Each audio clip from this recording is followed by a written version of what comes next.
spend the millions like 2.3, but y'all got it all getting off scot-free.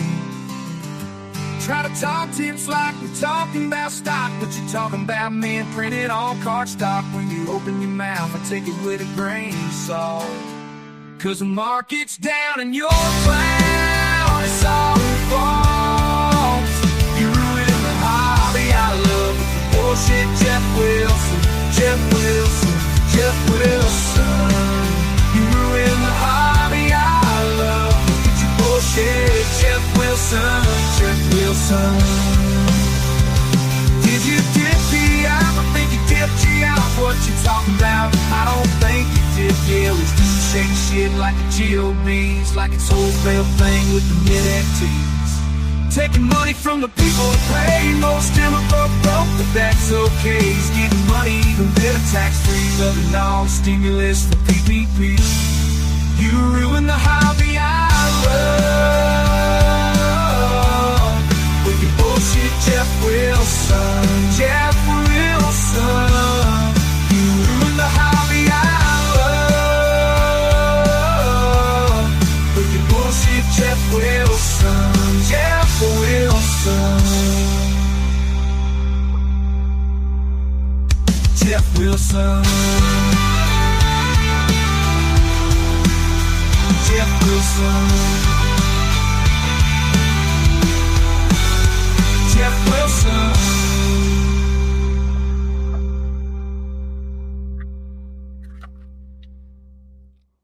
What is going on, everybody? Hopefully, you guys are doing well out there. We're going to jump right into the show. We've got the Probstein files in hand over here at Sports Card Radio, and it comes at a critical time in the hobby where everybody watching tonight can decide which way they want to go, which way they want the hobby to go. Do you want to go down the path where guys like Rick Probstein, who's never had a website, who's never demonstrated any level of intelligence, but for some reason, for nearly 20 years, people have been sending him pictures of men to sell on somebody else's website. He doesn't have a website. He doesn't have social media presence. When he talks on camera, he doesn't sound particularly intelligent or engaging. And so it should come as no surprise that we got the Probstein files this week and that allegations around Rick Probstein 123 that he has been shill bidding on his cards on eBay for the better part of 20 years is true. It's not an allegation. It's not a possibility. It's not fake. It's not fake news. Rick Probstein shill bids on his own items. And we're not talking about just 1952 Mickey Mantles. We're not talking about the highest value cards in the hobby. We're talking about cards as low as $5. Rick Probstein is shill bidding that. And as bad as that might be, because there are some people watching tonight that believe other people in this hobby that have been around for as long as Slick Rick has, people like Dr. James Beckett, who for the past 3 weeks has been trying to explain terms like defensive shill bidding or intention of shill bidding. Like different degrees of murder is basically what he is trying to argue. He has been trying to argue that for weeks now.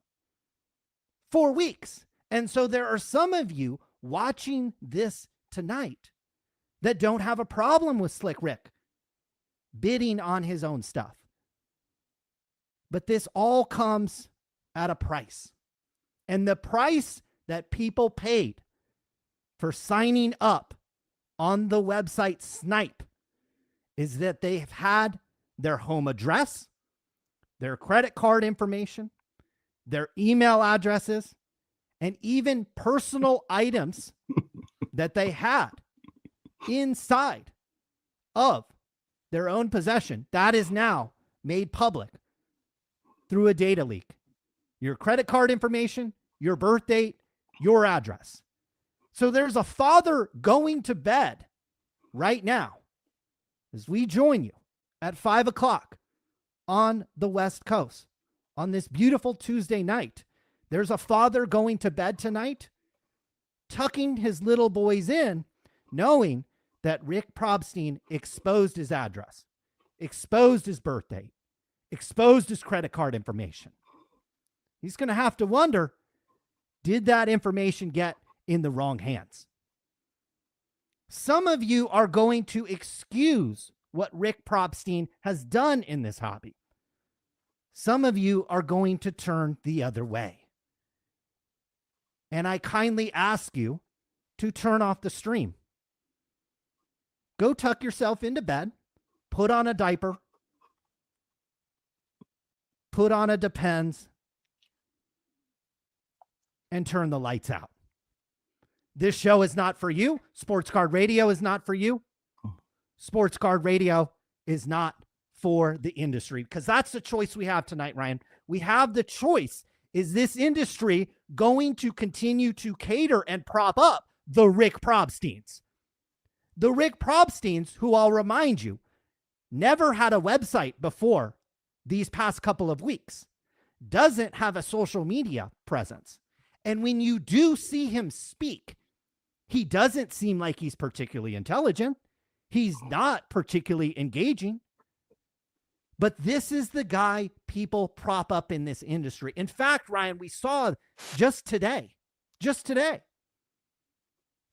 content creators clock in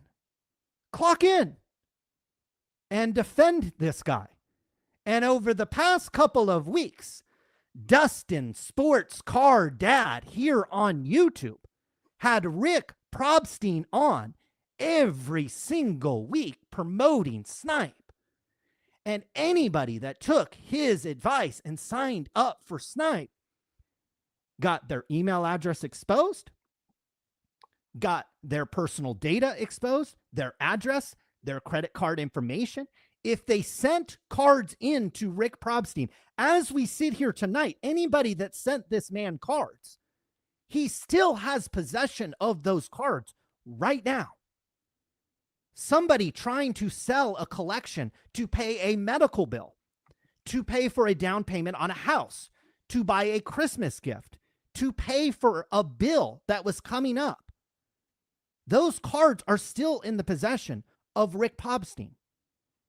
It's $5 cards, but it's also cards that are tens of thousands of dollars. You have content creators on this platform that ushered Rick Probstein up for weeks and sent your viewers to him. He exposed the data. He ran a fraudulent auction site where he and other people around him shill-bidded on the items to create false sense of demand and false comps and false prices on the platform. But that's not all. Today, Ryan, I log into YouTube and Dustin Sports Car Dad, no long apology. No, hey, I'm sorry. I'm going to think about the type of individuals I send you to, instead of sending you to people like Rick Probstein, who, if you hear him talk, has no talent, has no intelligence. This is not me being mean. Listen to this guy speak for 20 minutes and tell me if you were enthralled or not. But Sports Car Dad put an affiliate link to Rick Probstein's eBay store. The same guy who just a week ago exposed your personal information and shill-bidded on auctions and has that reputation in this hobby for anybody that has pulled their head out of the sand for longer than 18 seconds. Everybody knows this guy is a crook. Everybody knew this guy was shady. Anybody who spent 5 minutes looking at this guy and listening to him realized he's not intelligent. He's not talented. He's never had a website. How do we know he's never had a website? Is sportscardradio.com, the website you're looking at right now that has been up for nearly 16 years now. We had a page on our website about Rick Probstein 123 auctions that would show up number 1 if you searched for this man on eBay. So that's how we know he doesn't have a website, is because we've been absorbing the traffic somebody with intelligence and talent would have absorbed for the past 15 years. These are the guys that your hobby wants to elevate. And it's because in some ways they have control over them. They're not intelligent. They're easily manipulated. Crooks and criminals like Mr. Burge. Convicted criminals are early users on the site and are in there shill bidding. Mr. Burge is no dummy. He's been in the penitentiary before, and he knows how to manipulate people. And he can manipulate people like Rick Probstein. Because Rick Probstein doesn't have a backbone. Rick Probstein doesn't have a spine. Rick Probstein barely has brain cells. And guys like Kevin Burge know that. And guys like Dustin Sports Card Dad also lack some brain cells and integrity and a backbone. And so you guys all watching tonight, it's not about the comp. It's not about the 1952 mantle, which will sell for within 4 or 5% of the last one that sold. It's not about that tonight. It's about which direction you want your hobby to go in. We probably got a handful of people watching tonight that collect Pokemon cards.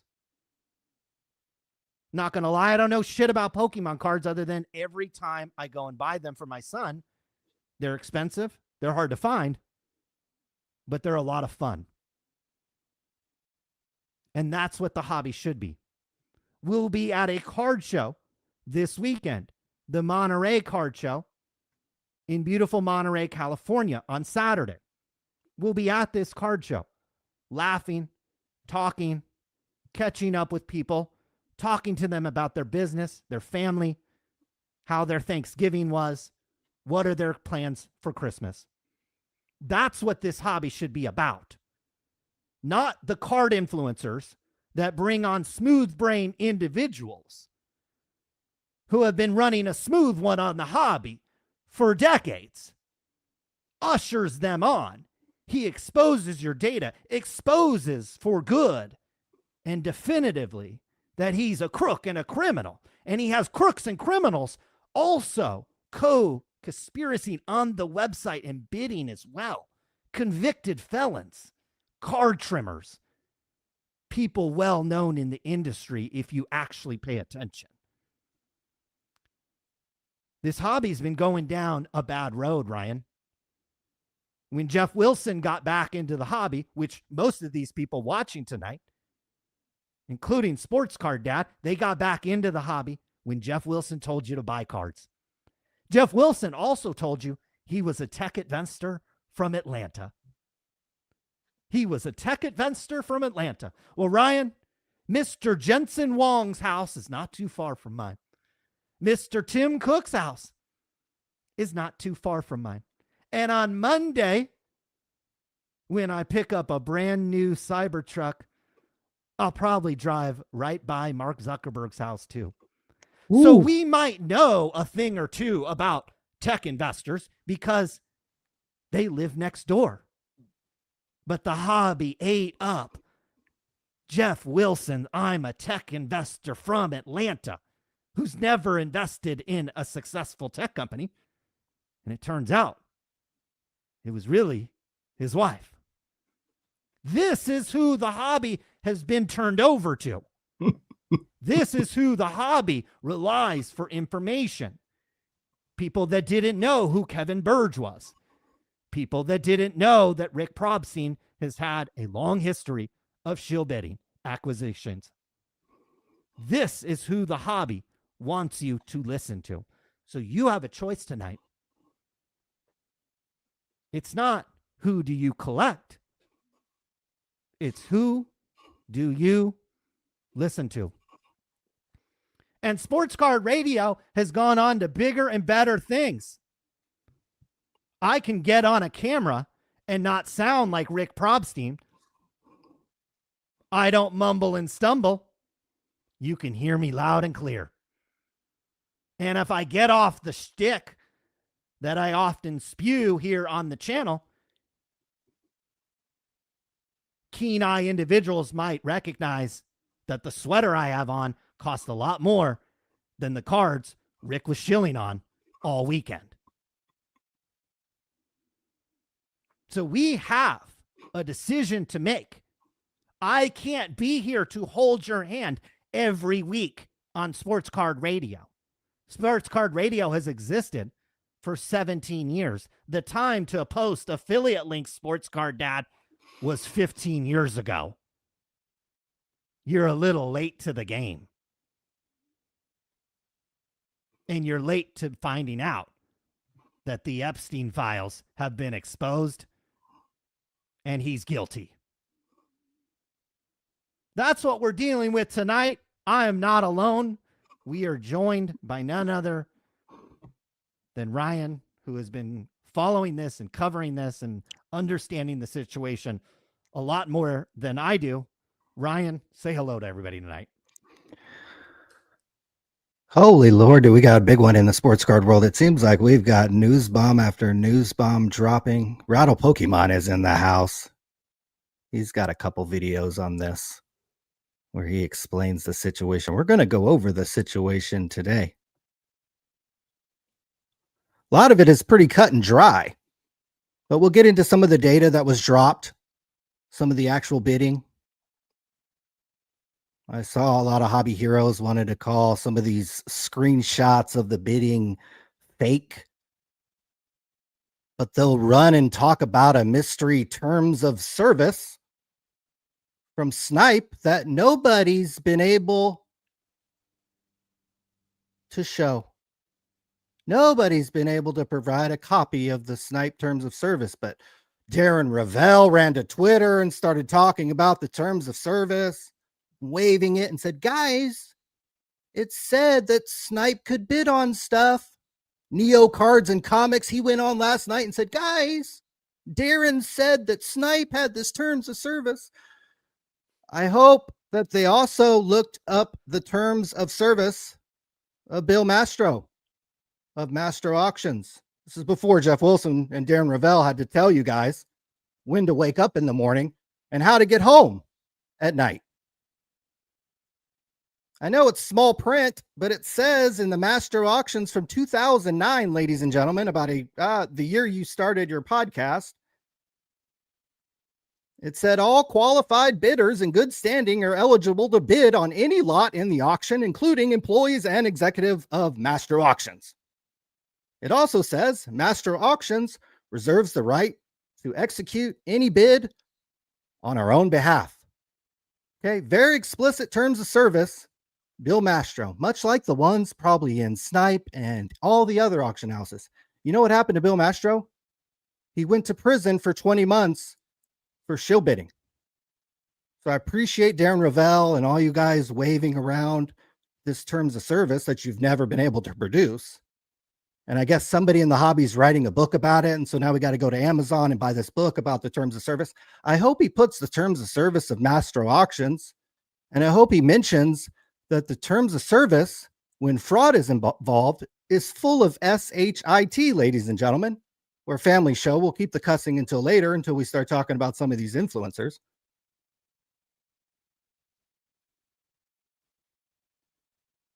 But let's stop hiding behind terms of service and they're allowed to bid. The data is all there. Barely anybody has decided they wanted to go through it. So we will do that today. and we can talk about the brief history of Snype. And of course, we can get into the reaction and the coverage of this story. God, you guys were more full-throated about poor Dr. Beckett than you are Rick Probstein. Like, lay off Dr. Beckett for a half second. And I could play a highlight clip of you guys sounding soft as fuck on this shit. And I actually found out a lot of you are friends with Rick. So now we know why you're soft on it. Maybe as the show progresses, I'll reveal the friends in the hobby or the people in the hobby who are friends of Rick. I do want to remind you, this show is commercial free on the YouTube, on the playback, on everything. Every single content creator is going to make more money. It was at least monetized on YouTube, is going to make more money on this story than we will. So please keep that in mind. Including Jeff Wilson, who I'm sure is coming with his little rehab special. I'm sure somebody's can't wait to get Rick on and run cover for himself. Again, I'm trying to keep it a family show until we get a little bit later. But in case you guys were living under a rock over the last 30 days, Probstein left eBay in November. He's one of the top 2 or 3 sellers of sports cards on eBay. $900 million in sales. We don't know how many of those are legitimate, but let's go with that number. Left eBay in November. He launched this website, Snype. The first set of auctions closed last Monday. The platform, as I'm sure most of you guys know, fucking imploded. Excuse me. His reasoning was he was getting a high volume of traffic. The Snype feature, which was supposed to place bids like with 2 seconds left, that started to trigger prematurely and auction started to end. So he closed down the site. He floated the possibility to his friend Darren Ravel that he had been the victim of some kind of cyber attack. Breaking news. Yeah, that MFer was cyber attacked, all right. Because on Wednesday, thanks to the Pokemon community, shout out to the Pokemon community on this one. Boy, you sports card guys are asleep at the wheel. Anyways, thanks to the Pokemon community, somebody posted on a forum that several people discovered that Snype's entire backend database was exposed. That's why the myth going around that is this real data, it's like, guys, several people hacked into this freaking site. Wake up, guys. Users discovered that Snype's entire backend database was exposed. You didn't need any kind of authentication or encrypted password or fingerprint or I don't know. So what was exposed? Quite a bit. Your name, your email, your phone number, your address, your birth date, your payment information. And one way, guys, you could verify this information is you could message the guy on the Pokemon forum and say, if you signed up for Snype like I did, you could message the guy and say, hey, what's my credit card and what's the last 4 digits of my credit card? And if he reads it back to you, do you think the data's fake, guys? Hoo-hoo. Content creators, journalists out there.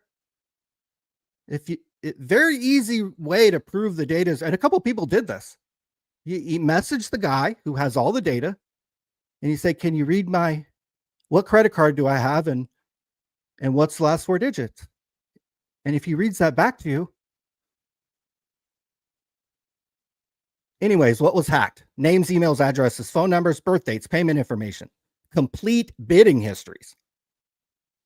You got the whole thing in your browser and you could download it.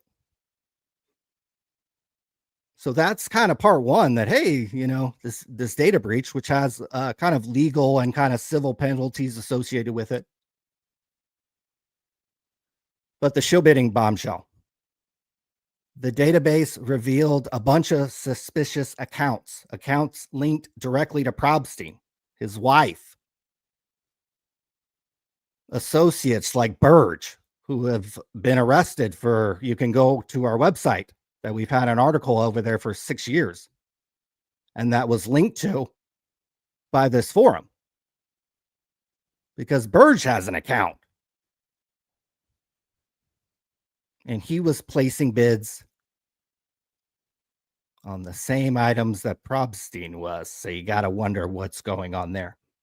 47,000 bids were placed by these suspicious accounts. $2 million worth of bids. This is only 7,000 listings analyzed. 2,500 of them were impacted.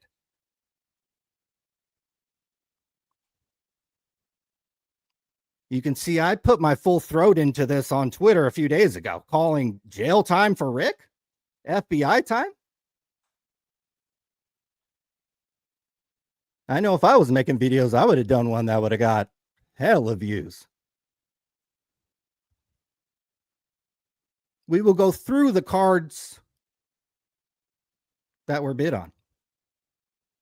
Again, 47,000 bids on these suspicious accounts that are tied to Probstein. 2 million worth of bids. They probably accidentally won. I think it was about 79 items. I think I have the data somewhere else. We didn't get an official. Go ahead. Whoa. So the bidding was exposed on this website. This Pokemon forum obtained the information. And Ryan, unlike Rick Probstein, you and I have been doing websites for the better part of 25 years. We actually live, again, where all this tech is being invented and improved upon, and OpenAI and NVIDIA. I mean, these, like, we drive by these headquarters, you know, you're not there anymore, but like, we live out here. Rick Probstein, this was his first attempt. Centers. This was his first attempt at trying to set up a website in 2025. Yeah. 2025. And I saw people saying, well, is this data legit? Is this data accurate? Guys. Fucking retard. Swear to God. You're broke because you haven't figured out how to set up a website. You don't know what JSON data is. You don't know how to handle web security. You don't know the ways to get around it. Ryan and I were, a lot younger when we figured all that shit out. If you don't know anything about it, sit the fuck down and sit this one out. Because when the data was exposed, there were 7,420 listings exposed, and there were 47,198 questionable bids, with a total amount of over $2.1 million. And we don't need to rehash what we talked about a couple of weeks ago, that the secondary market, all of it relies on, quote, comps. The upcharge that you pay at PSA relies on a comp. Mr. Ken Golden's 4.2 acres expanding to 5 relies on a comp. Rick Probstein actually showing up with a nice dress shirt that's not wrinkly and not looking like he's in an office that is completely run down, when every time I see this guy, he looks broke. He's not well dressed. He doesn't speak well. And he bid over $2.1 million on his own, on the items on the site, to create false sense of activity, for one. Because let's be real, Ryan. There was not an overwhelming amount of activity on Snype. If he set this website up 25 years ago, maybe, because it would have actually been new. But we have a dozen marketplaces that exist now. And so he is 25 years too late to this game. He's late. And that is why we say we have a choice tonight, guys. We have a choice as a hobby, whether you're Pokemon or sports cards or both. You have a choice. Do we want to continue to prop up the people that set up a website for the very first time 25 years late? And that when they do it, it exposes your personal information. And him and convicted criminals and known scammers in the hobby are bidding on the cards up to over $2.1 million. I know that's how much Jeff Wilson got in PPP loan money forgiven for his tech company that went out of business and no longer exist.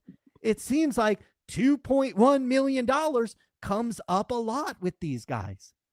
And the reason why it does is because they don't have any talent. Jeff Wilson didn't have talent to run a marketing agency during one of the biggest gold rushes of marketing ever, and that was COVID 2020, when every business had to market itself because it couldn't be open.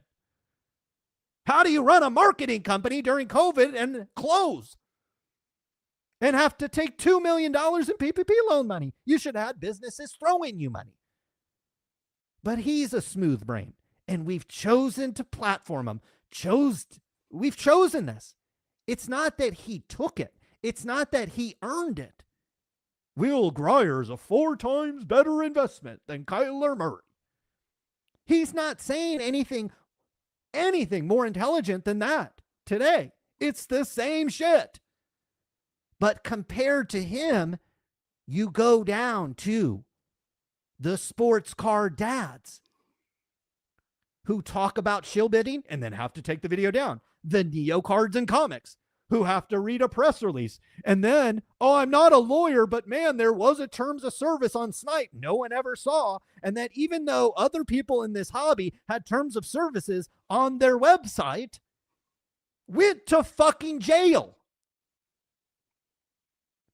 This is the problem in the hobby. These guys don't even know who Bill Mastro was. They don't even know what he went to jail for. And they want to get up there and tell you that somehow magically a terms of service. And then there was another one of these content creators. I'm going to write a book. I'm going to copy and paste the terms of service of 18 different auction sites and tell you what they are. Let me give you a newsflash, Amber Alert. It's not your phone. It's Sports Card Radio telling you the terms of service doesn't mean shit. Tell that to a fucking judge. Shill bidding is shill bidding. Fraud is fraud.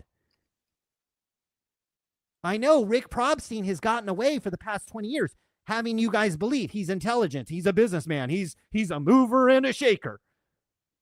He's fooled you guys just like Jeff Wilson. Jeff Wilson's fooled you guys for 5 years. He's a tech investor from Atlanta where there are no tech investors. Literally. That's where CNN is located, guys. CNN is based in Atlanta, Georgia. That should give you an idea of the type of talent that exists there. And Rick Probstein is from New Jersey, which is like the armpit of America. So we should not underestimate underneath that stupid little thing that he wears on his head that he doesn't have any brain cells. And he shill bidded on auctions up to $2.1 million. But oh my God, he had a terms of service saying he wasn't going to do that. Oh my God. We have evidence that he did $2.1 million, but there was a terms of service saying this was illegal. It's like me. I went out and shot somebody, but before I shot him, Ryan, I wrote down on the paper that I didn't shoot him. How stupid do you all think we are?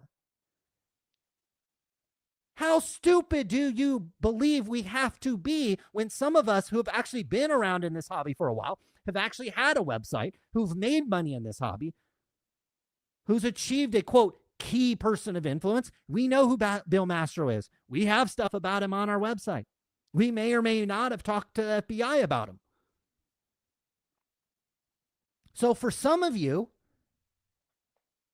if the hobby is going to be your safe place and it's G-rated content, I would sidestep all the good old boys and just open up the packs of cards and let the rattle Pokemons and the sports card radios, the guys with a nutsack and a backbone, actually talk about this stuff. The rest of you guys should stay in your fucking lane and get your 1,000 views, make no money, and shut the fuck up. Bill Mastro had terms of service on his website. It doesn't mean shit. Rick Probstein has been known to shill bid on his items for years, decades. This is not surprising at all. $2.1 million in the opening launch of a website. $2.1 million. And then Ryan, right now, there are people that sent this guy cards that don't have their cards and have no idea when they're going to get paid and when they're going to get their money. I heard one guy here on YouTube, a Pokemon collector, say, I think he had $50,000. $50,000, Ryan. And I know maybe he's balling. Okay. Must be.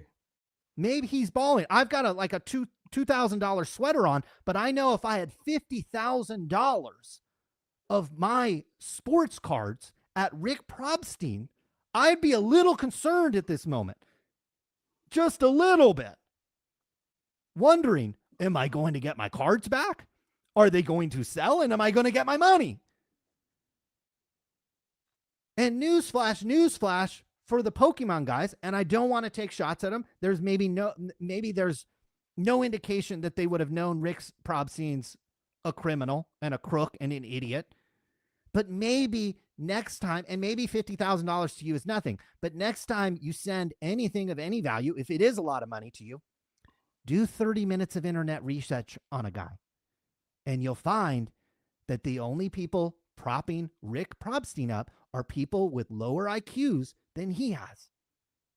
If you see somebody on Sports Card Dad's channel telling you to go to their website that just launched, you probably shouldn't go to the website.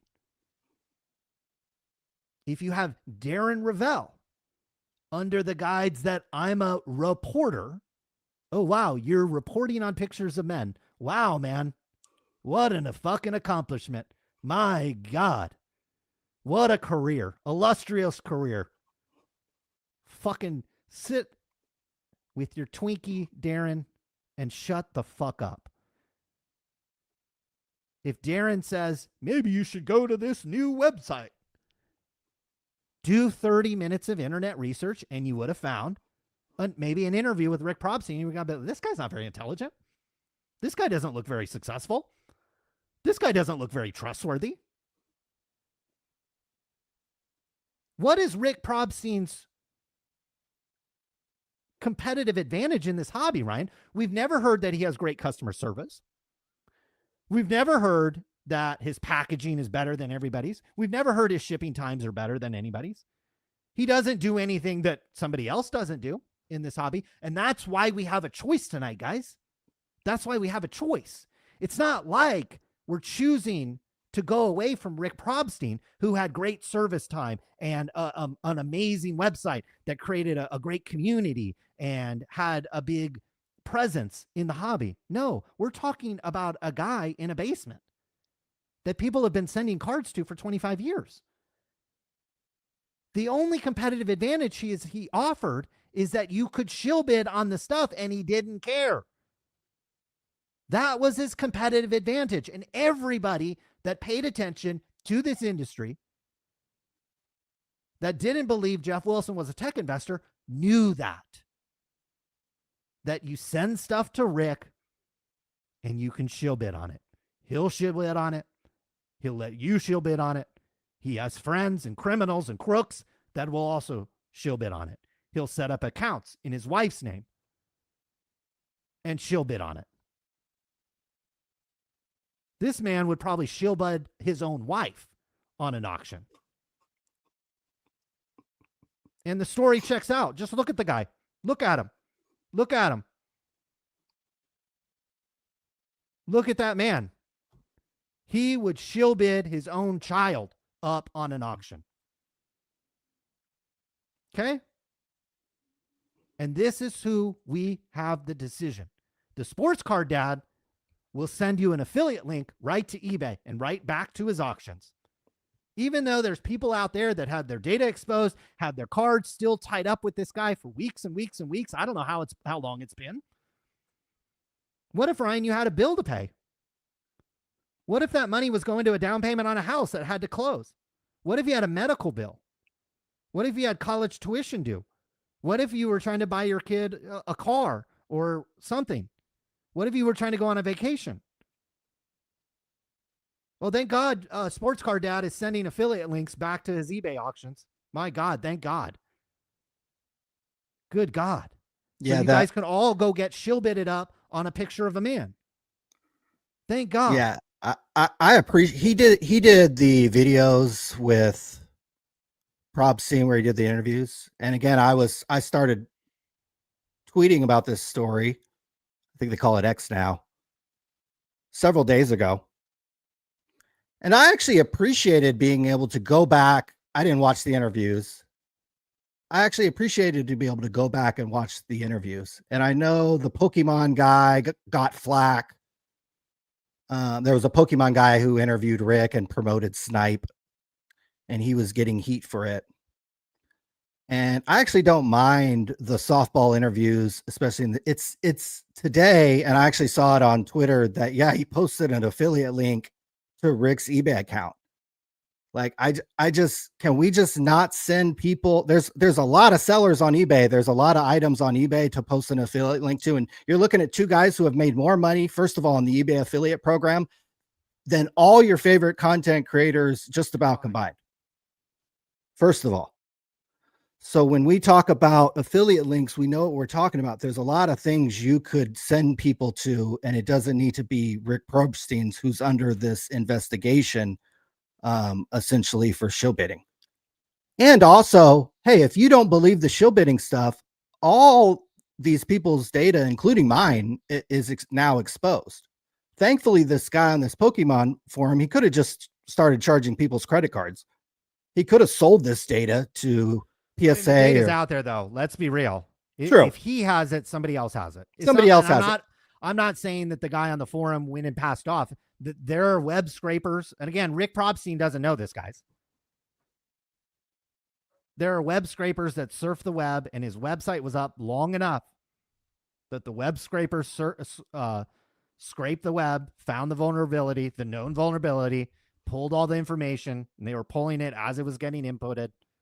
Like, this is 2025, not 2002, when this guy should have set up a website. Right. The website was a total disaster, like we haven't seen in the sports card hobby and really, frankly, in the business world in a long time. I mean, this is an epic disaster, Netflix style documentary disaster on this one. So what happened was the auctions got ended about 8 days ago on Monday. He put this message up. Again, it's very hard to see, and not the RIP part, but basically saying that, hey, we're taking everything offline. Everything will be resolved shortly. This was 8 days ago. He goes to Ravel, says he thinks he's hacked. All this information starts getting put on the Pokemon forum. Guys like the negative guys like me start running with it on Twitter. I saw a bunch of guys on Instagram who basically just copied my post and then went and started talking about it on Instagram and got hella clicks. So shout out to you guys.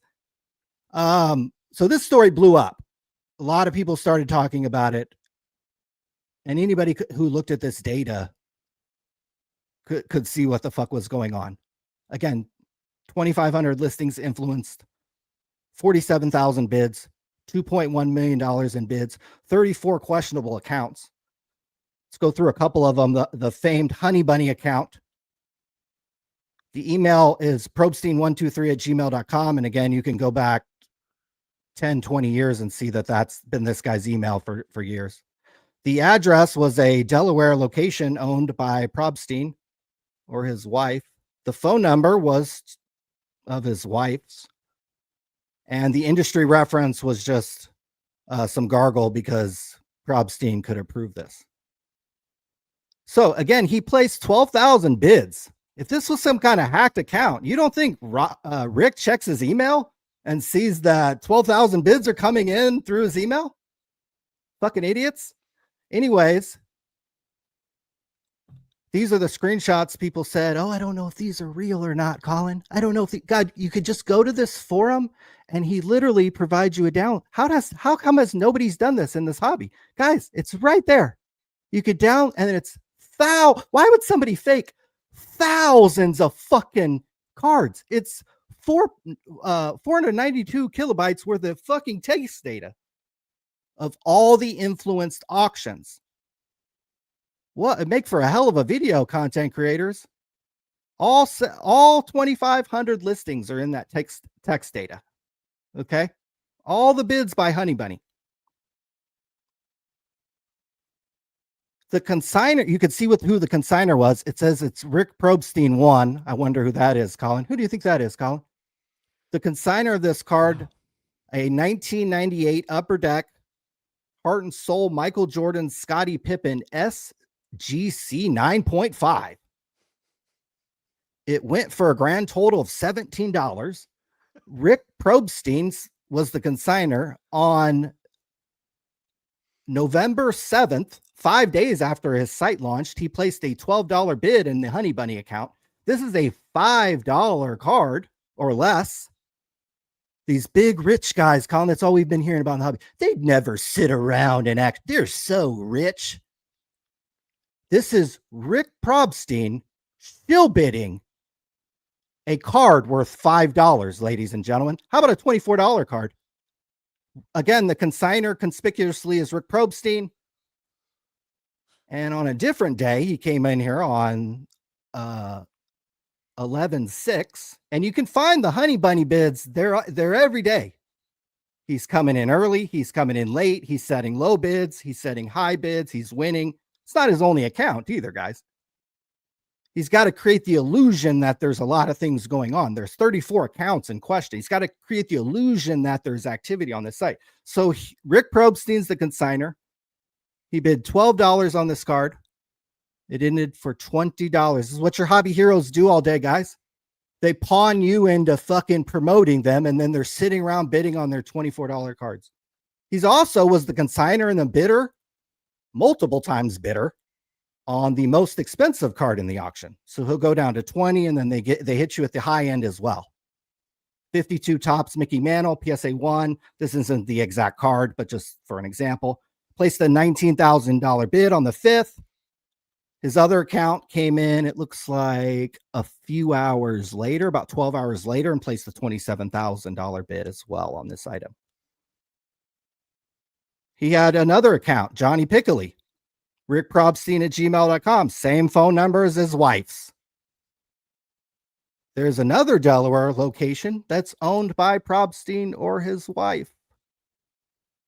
And the industry references, of course, were fake. Go through the data. You'll see some interesting names on the industry references list, guys, if you want a fun time. Anyways, that account placed 5,000 bids. The Johnny Pickley account. Again, the data is all there, guys. Let's make for a hell of a video for somebody. The Charizardi account. This is Probstein's business address that in the address information. 1,900. And again, these accounts would often bid on the same item together. If the house was bidding, right, one of the excuses that we're going to hear and all the Probstein defenses, at first it was fake data. Well, we know that's not true, so we can't call it fake data anymore. Then there's kind of these two defenses that there's these test bids, but these bids were like coming in late. So, and we have the timestamps. That's going to be tough. And then it's allowed in the terms, the Neo Cards and Comics and the Darren Rovell defense. They'll waive the terms of service in your face without mentioning Bill Mastro. Right. Those are the Probstein defenses that the people are going to go with. But oftentimes he would bid on these cards with, look, he bid on the Mickey Mantle with the Honey Bunny and the Johnny Pickley. If it's allowed in the terms of service, maybe there's a reserve, maybe you're bidding for the consigner, whatever. These guys are allowed to bid. You don't need Jeremy Lee's book to tell you that these guys are Ken Golden could bid on any of the fucking thing he wants. Okay. But why do you need 2 different accounts? Why do you need why do you need 34 different accounts for that? Why? Why does it need to be in your wife's name as well? Like, why are you trying to almost hide it? So they'll bid on the cheap cards that they'll consign. They'll bid on the expensive stuff that they can sign. The data's all there, guys. Go ahead and go through it. So we didn't get anything for about a week. No official statement. No security disclosure from Rick Probstein.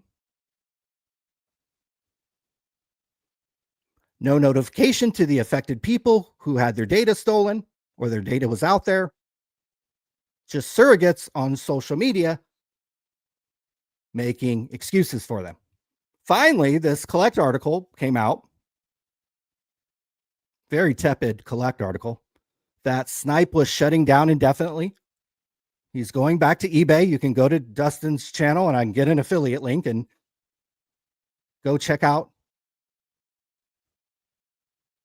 the cards that Rick is auctioning. I thought I put one on there. I did see one that was already on eBay. I don't think I put the slide on here, but I did notice a card that had ended that actually Rick had shill bid was now active on eBay. That'd make for a hell of a video. Be like, look, Rick shill bid this card 3 times. Now it's on eBay. Might be one you guys want to go look at. So it was $5 cards. It was $20 cards. It was bid after bid. It was day after day after day. It was multiple accounts. And there's been no denial.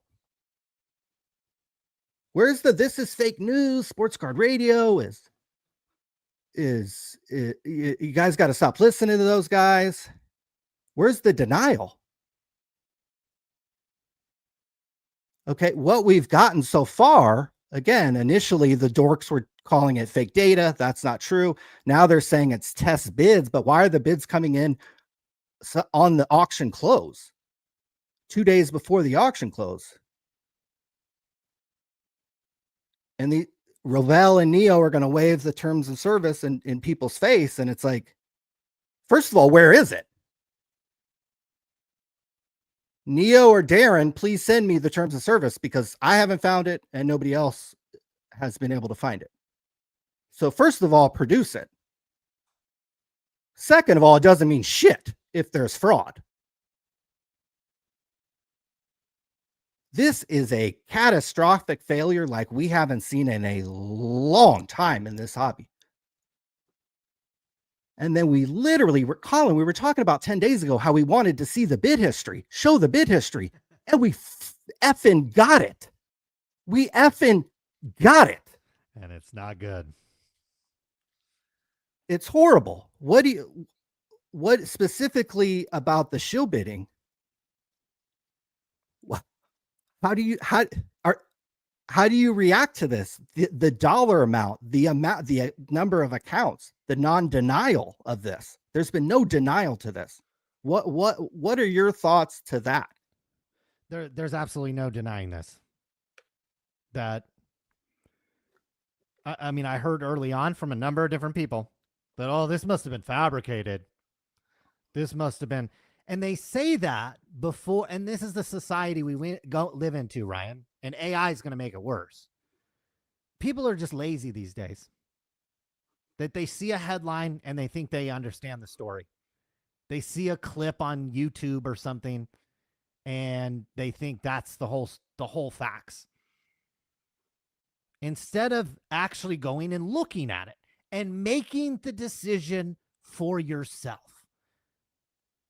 And part of it is society. Part of it is this hobby, Ryan, because how does Rick Probstein exist, Ryan?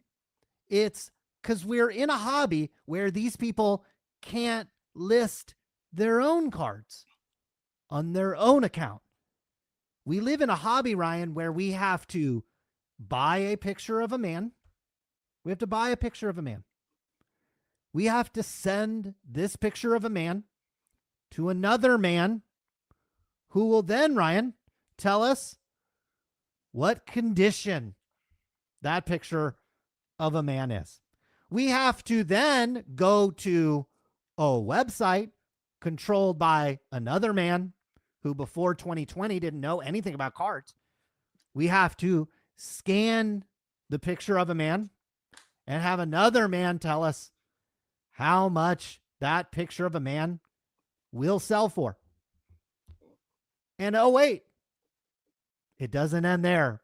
I've got to take that man and go send it to another man, Rick Probstein, who will list my card on eBay, where he and other men that work for him will bid that card up to make sure it sells for what the last man paid for it.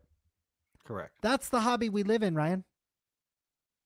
We have a bunch of beta males that can't do anything for themselves. They can't buy a card and list it themselves.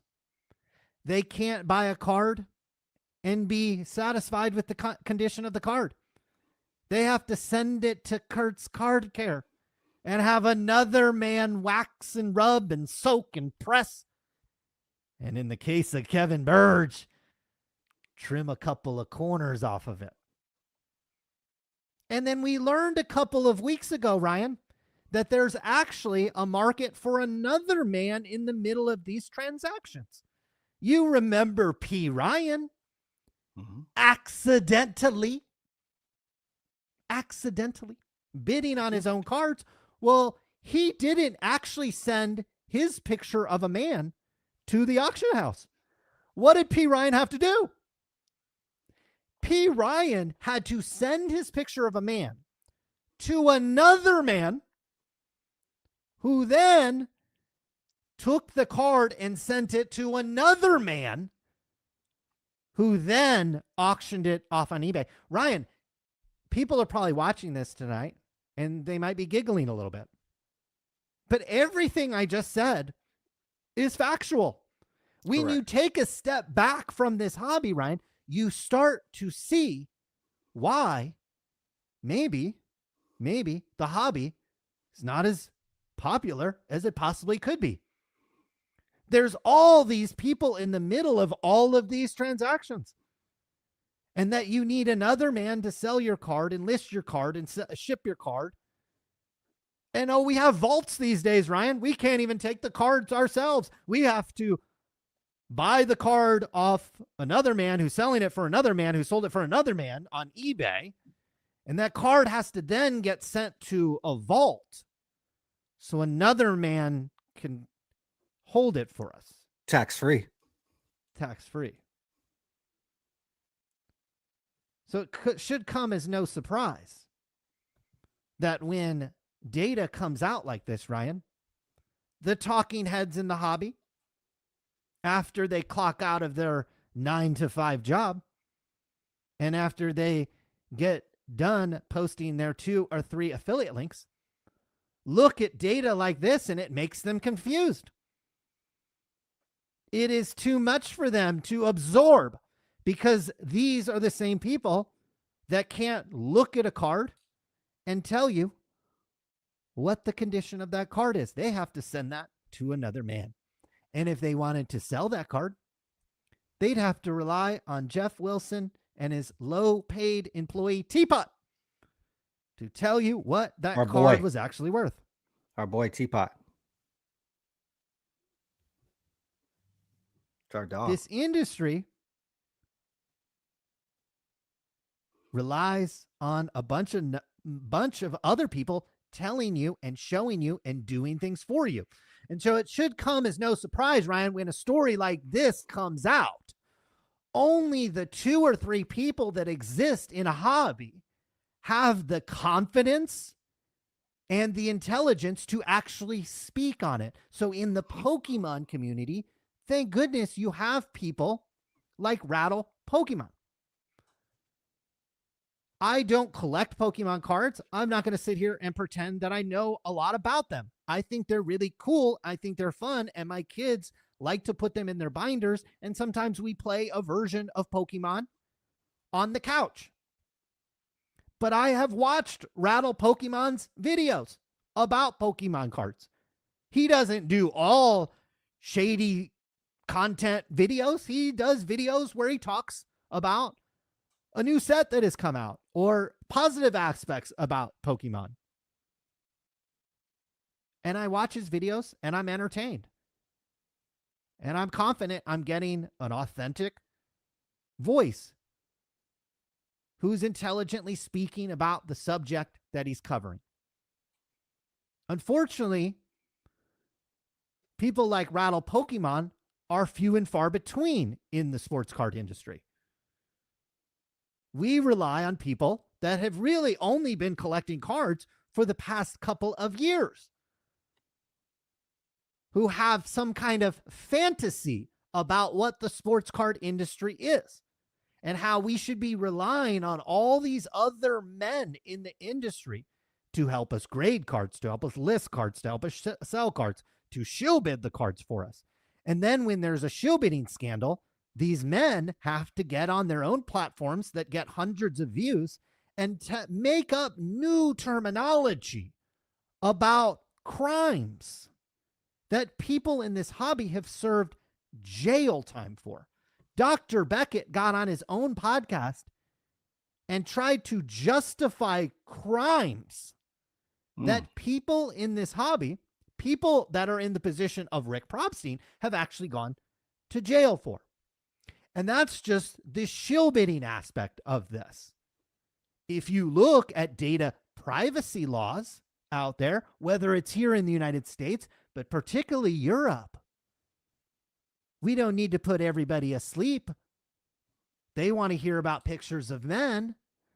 But if you look at data privacy laws in the country of Europe, they're pretty fucking strict. So I hope that Rick Probstein didn't have a lot of people signing up from the European continent. We can find out.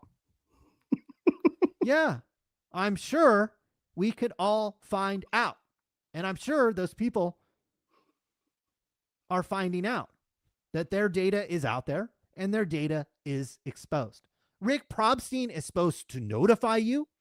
Rick Probstein is supposed to provide you with LifeLock or one of these things at his cost, his expense. But Ryan, do you think a guy that is bidding has to bid on $15 Michael Jordan cards? Do you think he can actually afford that type of thing? No, my guess is no. No. Everybody looks at this guy and they think he has a lot of money. I've seen this guy. He doesn't wear particularly nice clothes. He doesn't drive a nice car. He doesn't live in a nice house. And it comes across when he opens his mouth. He doesn't come across as intelligent. He doesn't come across as ambitious. Look at the website launch. Colin, look at this is one of the biggest disaster. I mean, could you imagine any business of his size? 900 million in sales. You launch a website, you have to close it without one successful auction. And then you have to pivot and run between your tails, between your leg, back to eBay.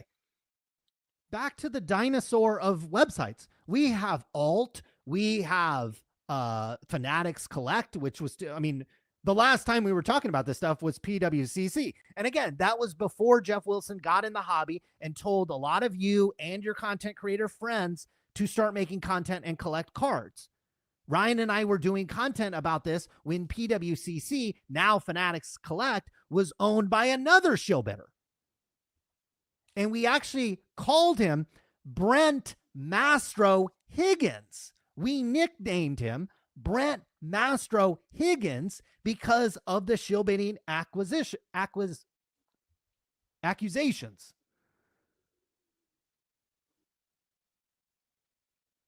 Any confirmation if Betsy's single or are they back together? Do we have any word on that? Are we? We don't have any word on that. We have to investigate. Yeah, That's that part of the investigation. Yeah, about only 5 people that didn't start collecting before Jeff Wilson told you to collect when he was getting $2 million in free government money. They don't know what we're talking about, Ryan. They barely remember PWCC. They don't know who owned it. They don't know that there was shill bidding there. They don't know that there's a long history of every single auction house. Ryan, there is a Bill Mastro's shill bidders list. Ooh, there's some good names on that. Who's on that list? The SGC guys, Ken Golden, fucking Keith Olbermann got shill bid. Fucking anybody and everybody's on that list. Everybody's on that list. The SGC founder, Dave Foreman, and his brother are on that list, just shill bidding up a bunch of shit. And everybody was just like blowing SGC for all that time. It's like, God damn, you guys. Again, you guys forgive and forget. Ryan, quiet down. You can't talk negative about SGC. Well, you can't talk negative about that. Can't talk negative about any of these guys that were on the shill bidders list. Anybody that's still in the hobby today, Ryan, was on the shill bidding list. And this is the Bill Mastro shill bidding list. He went to jail, but he wasn't the one doing a lot of the shill bidding. He had a bunch of other guys that were doing it. Well, that was the orchestrator of it. That was the last time we got a data dump. Was the shill bidder list? Was the Mastro shill bidder list? What was that? I can't remember when that got released. It was before Jeff Wilson was telling you guys to buy kaboomies and the shiny shit. Yeah. It was well before that. But everybody and your brother was on that list shill bidding stuff. That's why Brian Gray has tried to rehab Bill Mastro. That's why Rick Probstein himself has done an interview with Bill Mastro. Because they don't want any of this smoke. Because they have you guys tricked into this terms of service bullshit. They have Rovell and all you dorks just running around ChatGPT in the terms of service when that doesn't mean shit when there's fraud involved, which clearly was happening with Bill Mastro, not only with the shill bidding, with the trimming. And I think anybody that doesn't want to post an affiliate link to Probstein's eBay auctions can look at this data and the fact that it hasn't been refuted from Probstein. He doesn't want to deny it because there's very easy ways you could prove this is true. And you could prove that he's foolish. SHIT. I get that you guys haven't. Our website has been hacked, has been defaced multiple times. We know what it's like to have our website hacked, our database hacked, everything hacked. I remember they would put weird middle fingers on our website. This is going back years ago, and we'd have to figure out how to. So maybe we're just a little ahead of these guys. When this happened, I knew we were getting the Probstein files. Like we were seeing the shill bidding essentially in real time. And now whether the FBI comes knocking in a few years, like they did to Bill Mastro, whether or not eBay kicks them off. We had an article that said PWCC and shill bidding in 2019, guys. You can go back again. This is before Jeff Effin Wilson was around. I love how we built our channel. We built our reputation on the back of Jeff Wilson. He wasn't around here, guys. PWCC and shill bidding in the article title, a quote from Betsy Higgins. And then you know what happens 2 years later after the FBI had been to that website, the Supreme Court of the United States had been to that website, multiple United States senators who collect baseball cards had been to that website and may or may not have contacted us. Drum roll, please.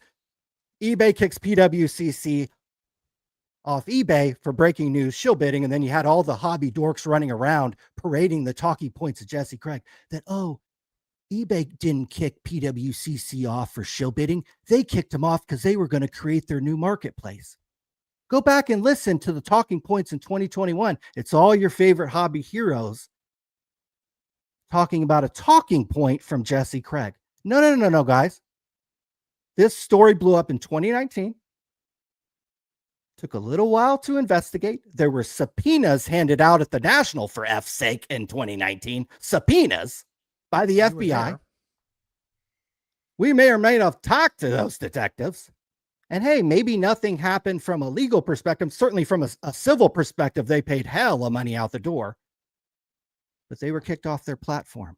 So maybe we're going to have to wait for Judgment Day for Rick. But again, like you said, the hobby can decide. Are we going to post affiliate links to this MFer? We're going to post affiliate links to this guy? When eBay has countless sellers, both large and small, consigners that aren't wrapped up in any of this, that How you does he could not promote have his own thing. Like a 1%er these days would be like, I'll set up my own auction house. I'll set up my own thing. It's a ripe time right now to be a consigner right now. Maybe take over some of this business. Seems to me, yeah.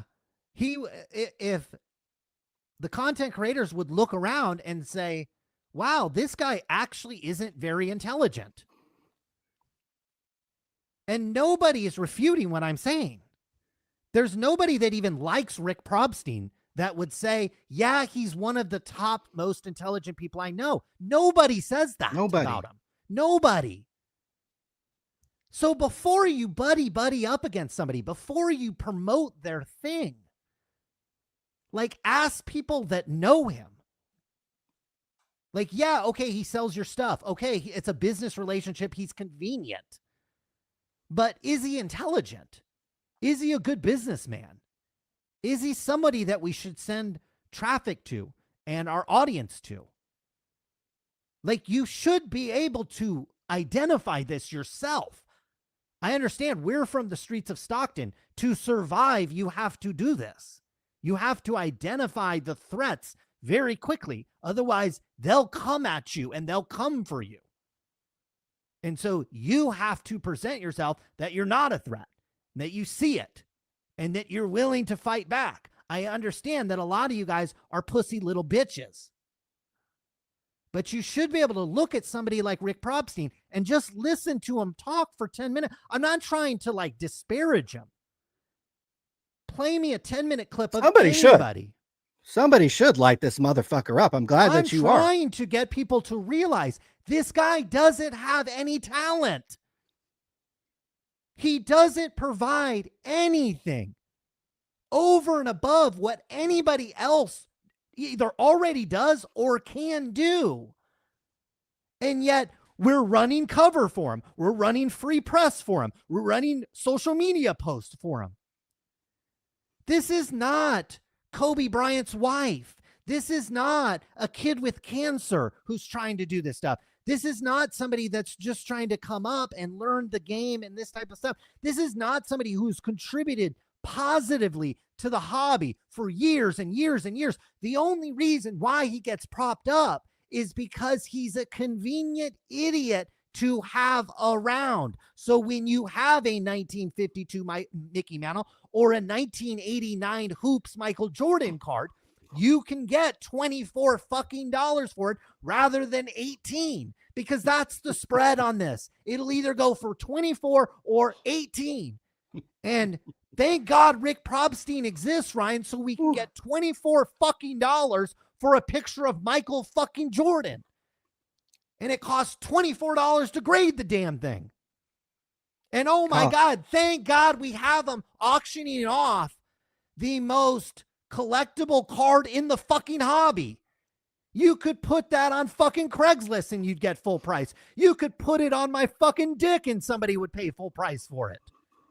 It's not like this thing is hard to sell. It's not like he goes and then hands delivers it in a box. It's not like Sydney Sweeney doesn't come with it and fucking puts her titties around it and then puts it on your fucking lap. Of course I'd pay Rick Probstein more money for that. Of course I'd pay him more money if there was some level of service, if the website was slick, if it was easy to pay, it was easy to integrate into a vault, blah, blah, blah, blah, blah. All of that exists now. All of that exists.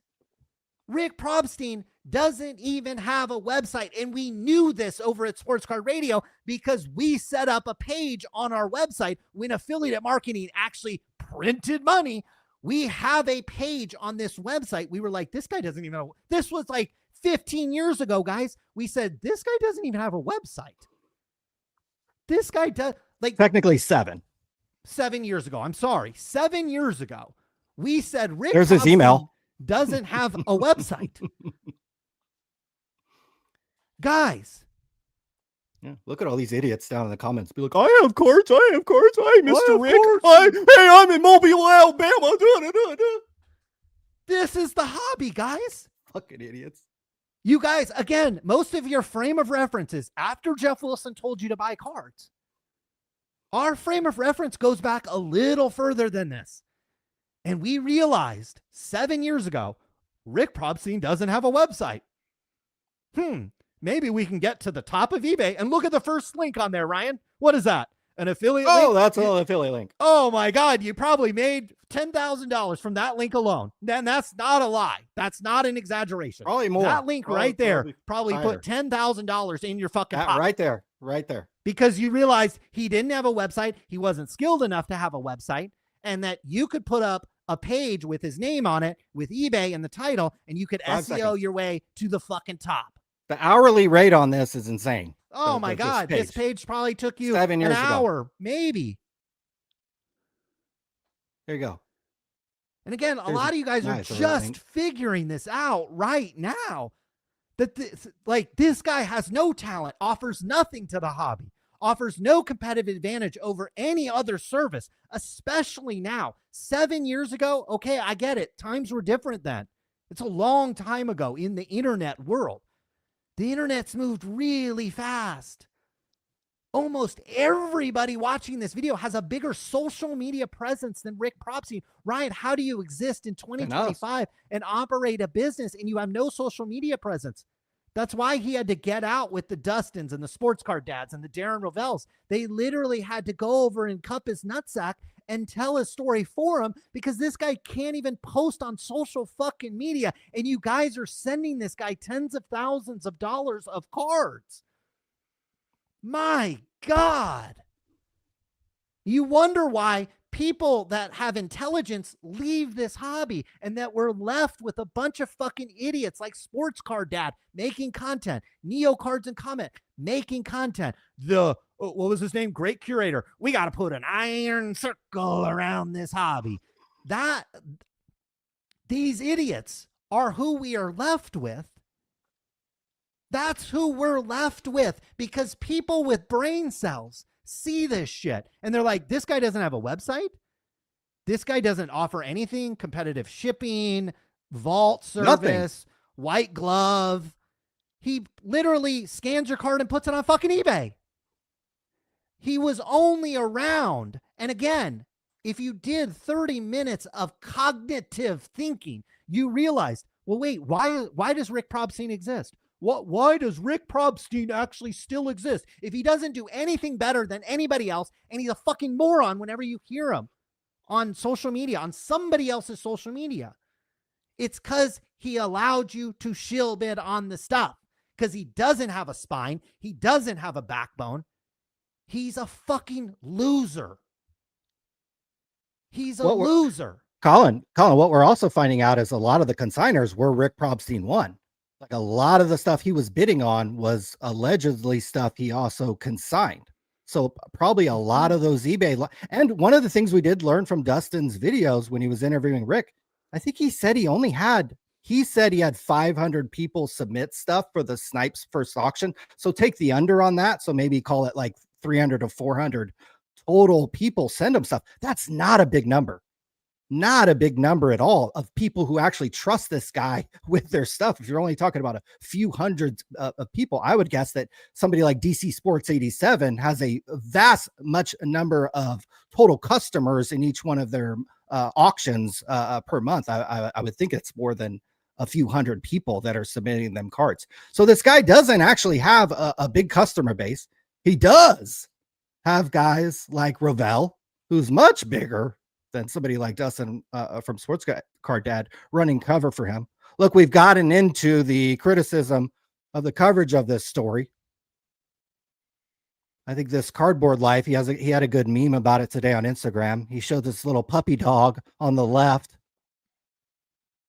the Rovells, and the people who have to get their information from Rovells and the Ben Burrows. They're over there just meekly talking about this story and being like, God, I don't know if the data's real. I don't know if those screenshots are real. God, I don't know. And then there's like, go to the comments on my Twitter. It is just people unleashing on Rick Probstein and also saying, buddy, we've known this for the better part of 2 decades that Rick Probstein's a slime ball. Like, none of this is a surprise.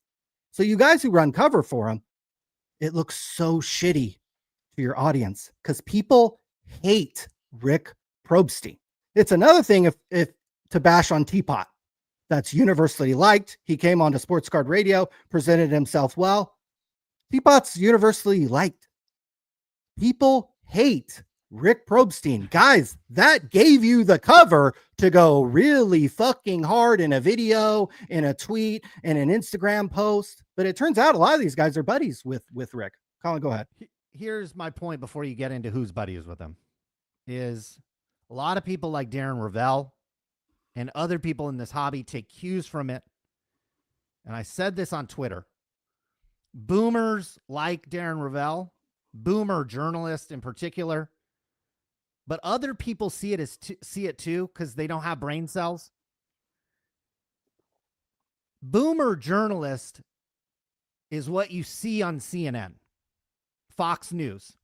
Turn on any cable news and you see people talking above you.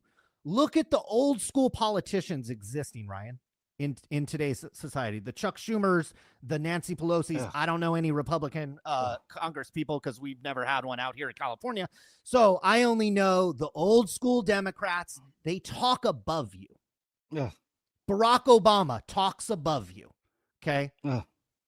Chuck Schumer talks above you. It's not a criticism. It's just that era. That's what they do. They do it on CNN. They do it on Fox News. Not everybody on the network, but most people. That's why the ratings over there have suffered, and that's why Chuck and Nancy are on their way out.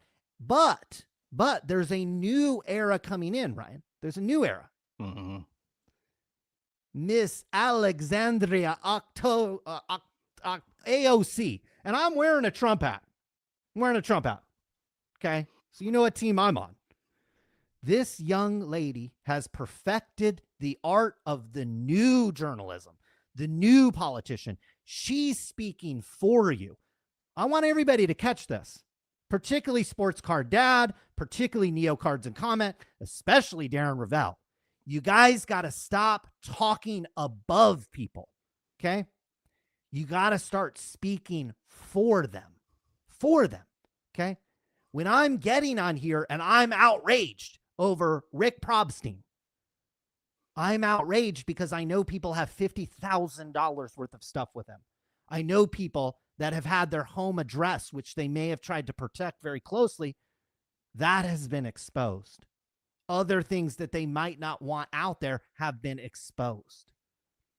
There's other people that look at the shill bidding, the over $2.1 million just on these auctions, let alone what he's been doing for the past 15 years on eBay. The $1 billion that he sold, a quarter of it at least was shill bidded higher. Fake. It should have gone for less. Fake. When I talk about that, I am not bidding on Rick's stuff. I am not personally impacted here. But why do I get so emotional and so fired up about it? Is because I am speaking for the people. I'm speaking for the audience that doesn't have the voice, that doesn't necessarily have the platform, or at the very least doesn't want to be talked over. You guys are talking over and through your audience rather than talking for them. That's what AOC does. That's what Bernie Sanders does. Donald Trump does it in a very odd way, but he does pull it off from time to time. That is why, like him or not, he's been successful in politics. Like her or not, that's why AOC has been successful in politics. And then when you look across social media, the quote journalists that are killing it and making big money, they speak for their audience, not above them, not through them. When I watch a Dustin video, he's speaking over me. When I read Darren Ravel's tweets yesterday where he's talking about the mob and talking about how we want Rick in jail, it's like, no, Darren, no. What we want is a hobby that people can enjoy. This is supposed to be fun. It's not fun, Ryan, getting on here talking about multi-million dollars of shill bidding that has been going on for a long time. It's not fun talking about people that consigned with this guy that maybe not known his past, that now have tens of thousands of dollars. Look, we collect this shit. We don't show this shit because none of you guys care. You don't care if we showed this stuff. Who cares what the cards on my desk are? Who fucking cares? It's supposed to be fun, though. It's not fun when you have these people in the hobby. Some of you guys will never get out of this hobby, and that's fine, and that's great. But what about the next generation? Think about your kid. Do you really want to send your kid into this hobby? Or maybe they should get into something else. And now this is starting to bleed over into Pokemon. And as my kids get older, if they want to keep collecting Pokemon, they want to get a little more serious about it. I don't know. Well, my God, we're going to have to sit down and have a lot of conversations.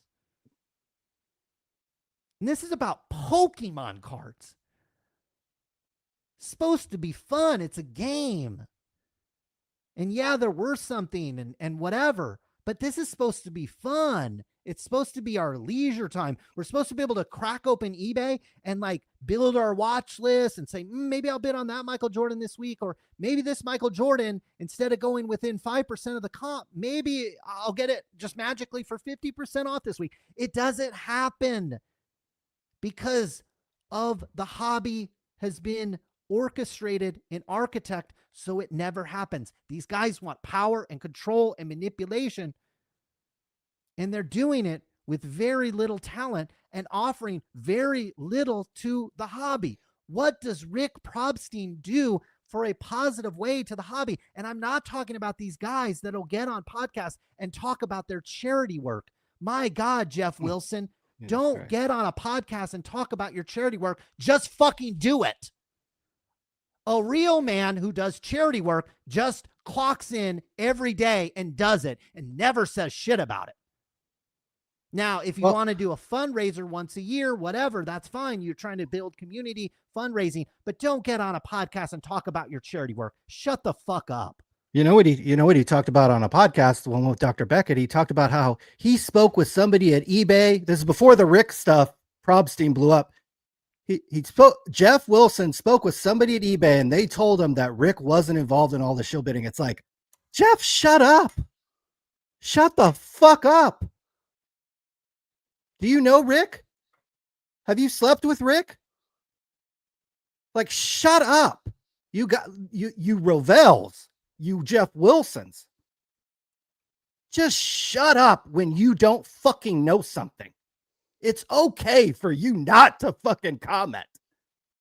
And actually, Jeff has done a good job. Jeff has done a good job not commenting since the shit blew up. This was before the shit blew up. This dumbass runs his mouth. And now in the last week, he's done a good job not running cover for Rick, probably because he doesn't have a business interest for him. If he did, I'm sure we'd be hearing from Jeff running cover.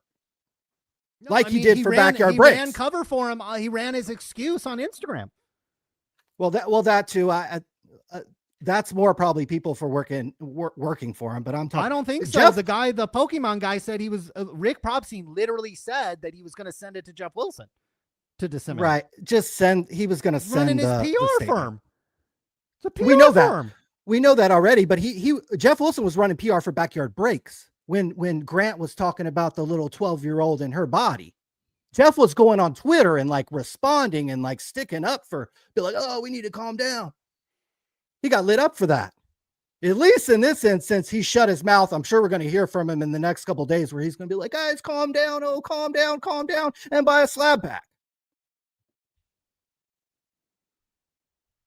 Buy a slab pack.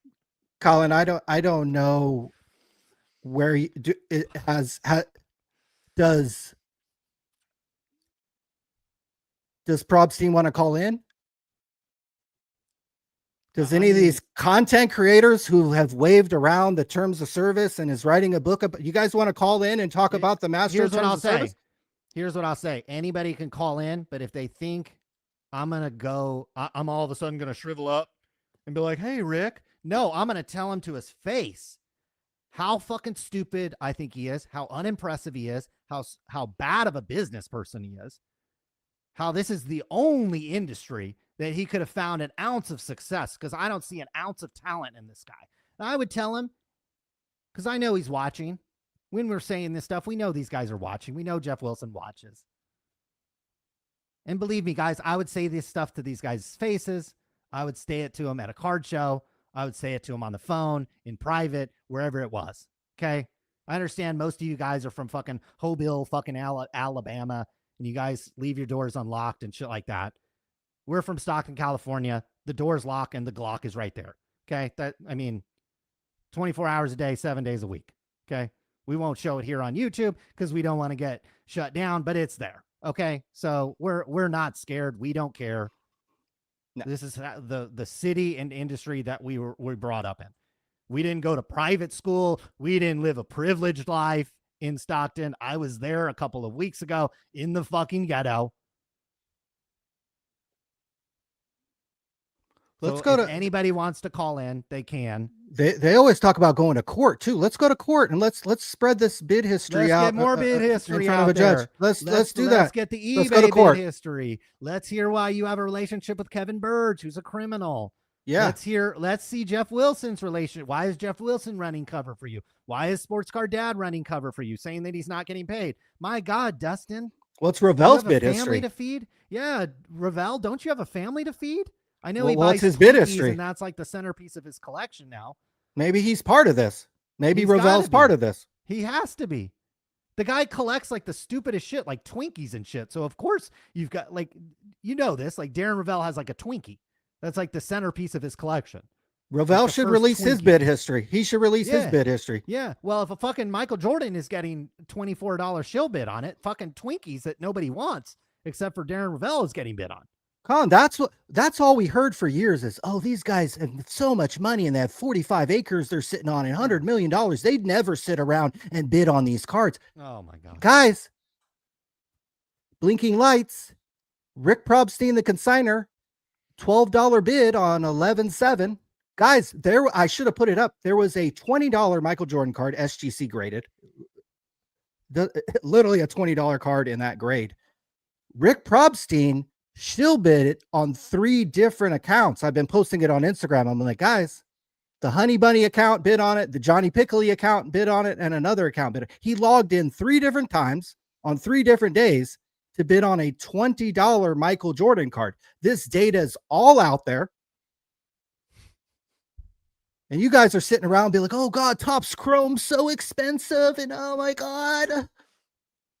And Arena Club sponsored sports card nonsense. We got to get mad at that. No, Rick Probstein, the one of the biggest sellers on eBay, his comps are fake.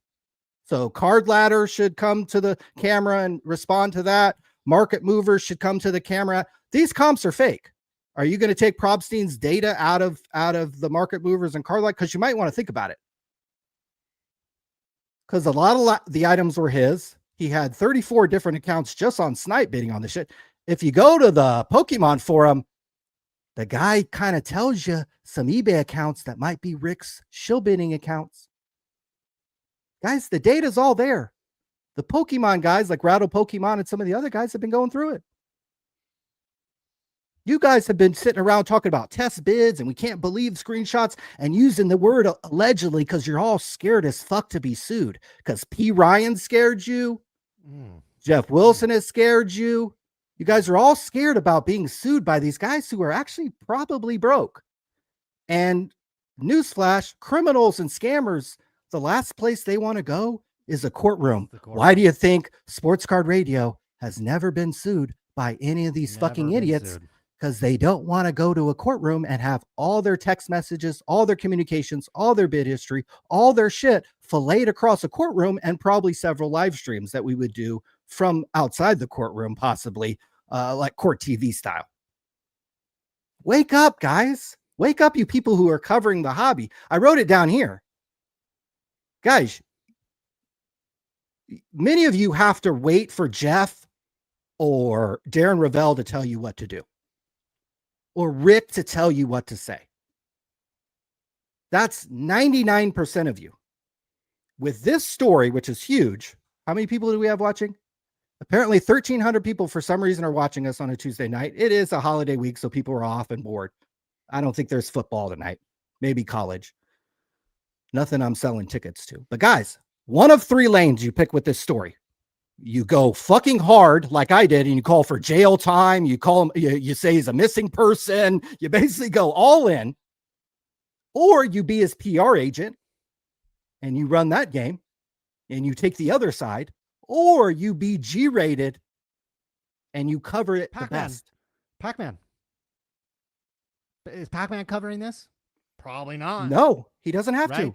And this is Pick the a lane. point I made the other day. It's like, if you're going to be G-rated, you have just be G-rated. You can't start covering this stuff and then talk over and through people. That's why you're not getting traction. This will happen. You're going to get run over. You're going to alienate viewers, and you're ultimately going to ruin any type of credibility and traction and momentum. If you're going to go hard,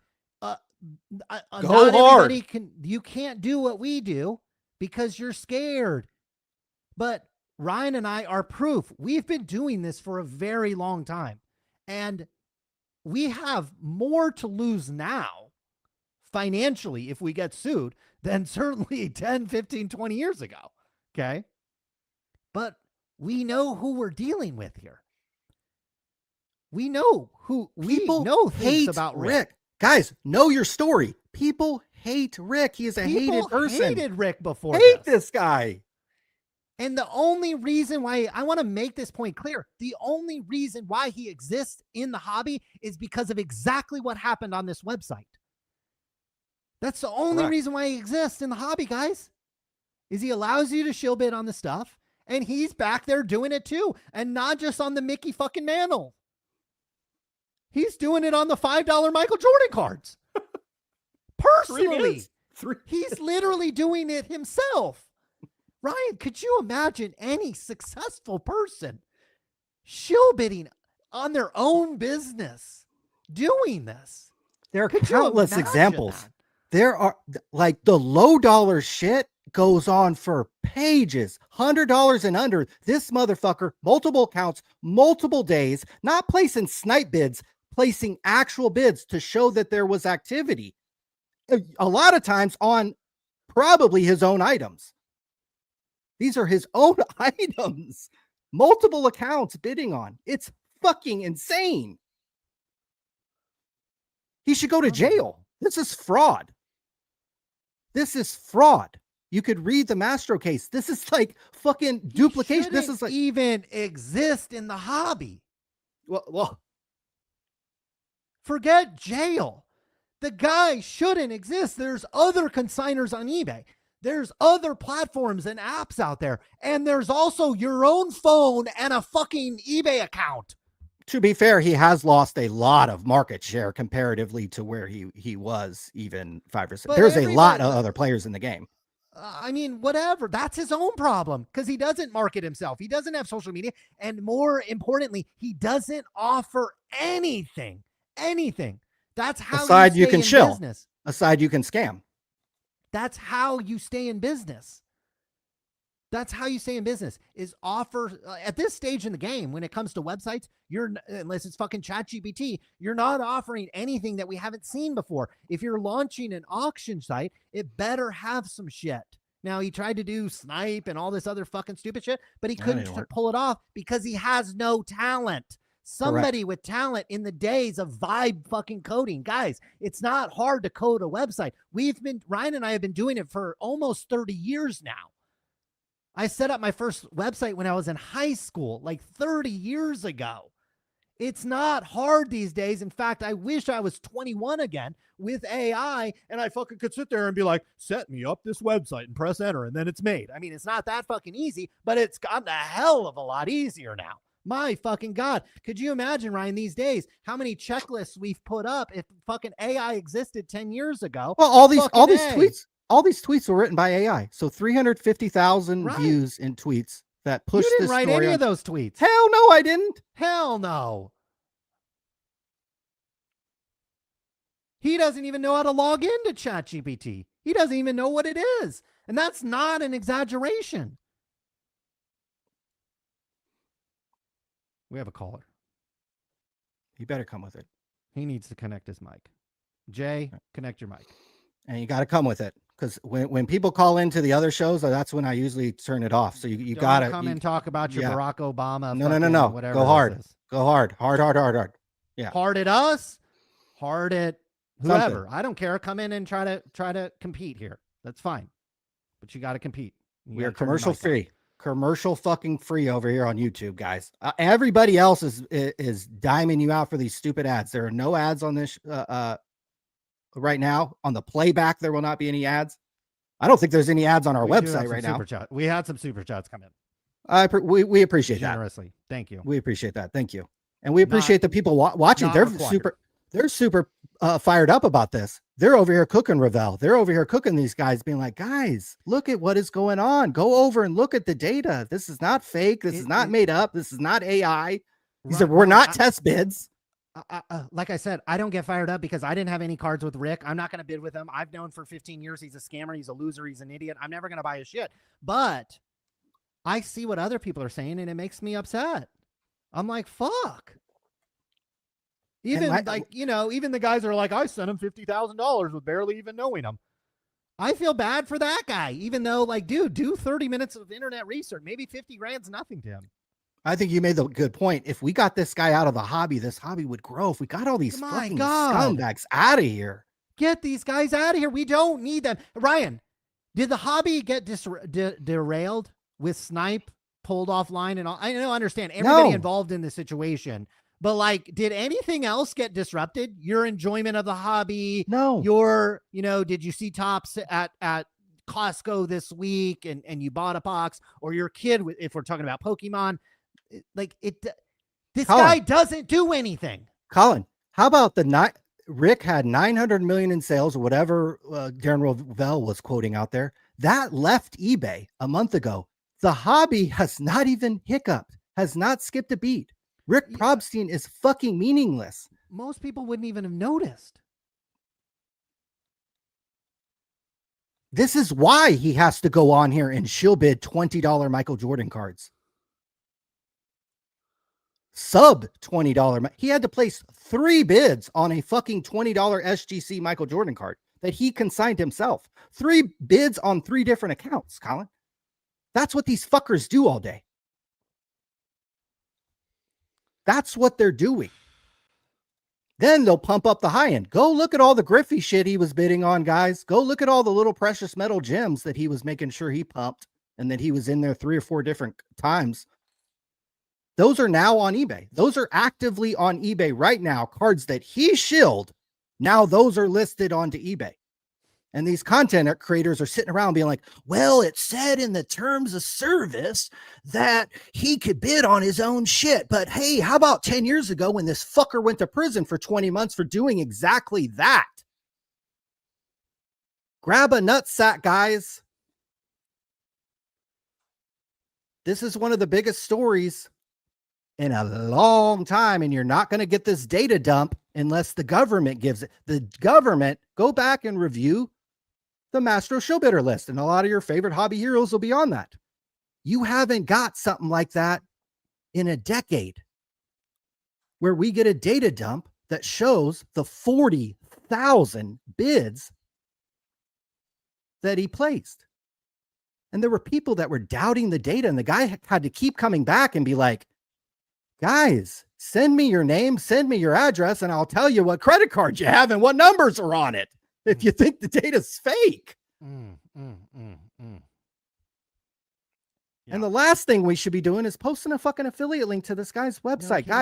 Guys, do that 7 years ago when we did it. Exactly. 7 years ago. And here's the deal. Here's the deal. If Rick Probstein is ushered back into the hobby with open arms, he will be. And he will be. He will be. Let's be real about that. He will be. He's going to be ushered back into the hobby with open arms, and other people are going to see that. And again, that's why I started the show off tonight, that we have a choice which direction we can go here. We have a choice. We can go down the direction of consigners that go the extra mile, that provide extra service, that don't shill bid on the cards, that do the best for customer service, and do a good job of maybe marketing themselves and the auctions and have a website and a presence.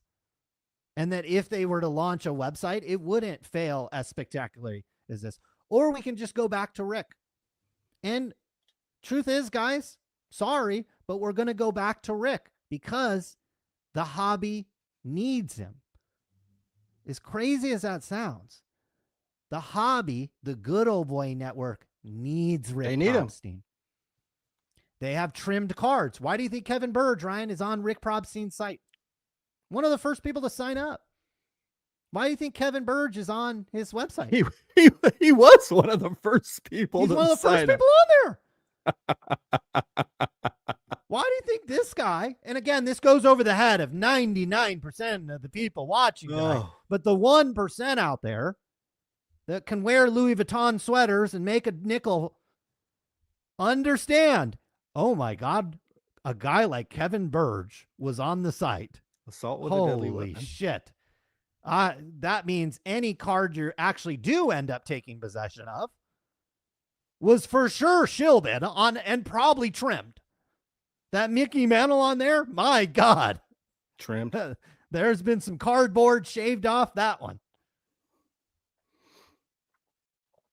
It was a PSA 1, so they should have maybe. They maybe should have got the trim out on that one. Well, they've tried. They've thought about it. Believe me. God damn. Yeah, when I saw Kevin Burge signed up before all the accounts that Probstein signed up for, and when I saw that, I was like, that just shows you right there. That shows you right there the circles that he's running in. That shows you right there. Right. Yeah, you can see all the stuff Burge. You could see all the cards Burge bid on them. Bid on. Some of them I'm sure were his. I would check the authenticity and the corners and the edges on those cards. He won a bunch of stuff. The Weasel Gone Weasel account won quite a few things. This number's a little low, but he placed $250,000 in bids. He won 11 stuff.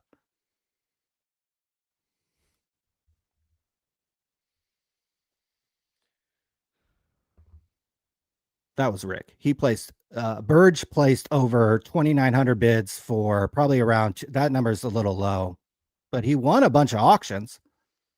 Finest Basketball, LeBron, PSA 10, probably accidentally. He was trying to show bid these up. These are probably his cards that he was trying to show bid.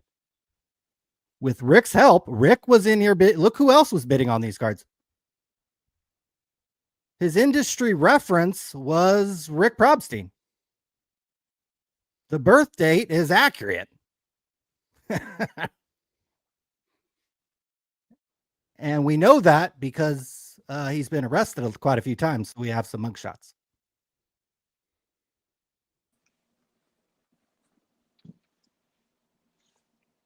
We have some celebrities calling in. Is Mr. Dan the Cardman. How are we doing tonight? Good. How you going, guys? Can you hear me fine? We can hear you. We cannot see you. Are you in a secret location? Yes, I'm hiding from Rick so he doesn't sue me. No, I'm in the office, so I can't have the camera on. But yeah, happy to have a chat, answer some questions. I saw you ask for some people to call in, but nobody's got the backbone to do it, especially some of those hobby heroes, right?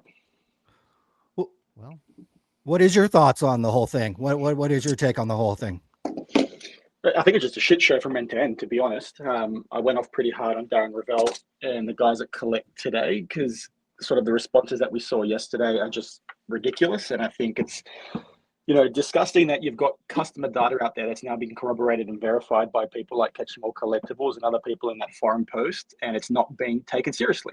Like the fact that you've got people's PII out there that's now potentially compromised with people out there around the world maybe doing some shady things with it is not good enough. And the fact that you've got people that are meant to be at the forefront of this industry looking out for you, i.e. Collect and other hobby heroes, they're not doing it. And it's like fucking ridiculous, to be honest with you.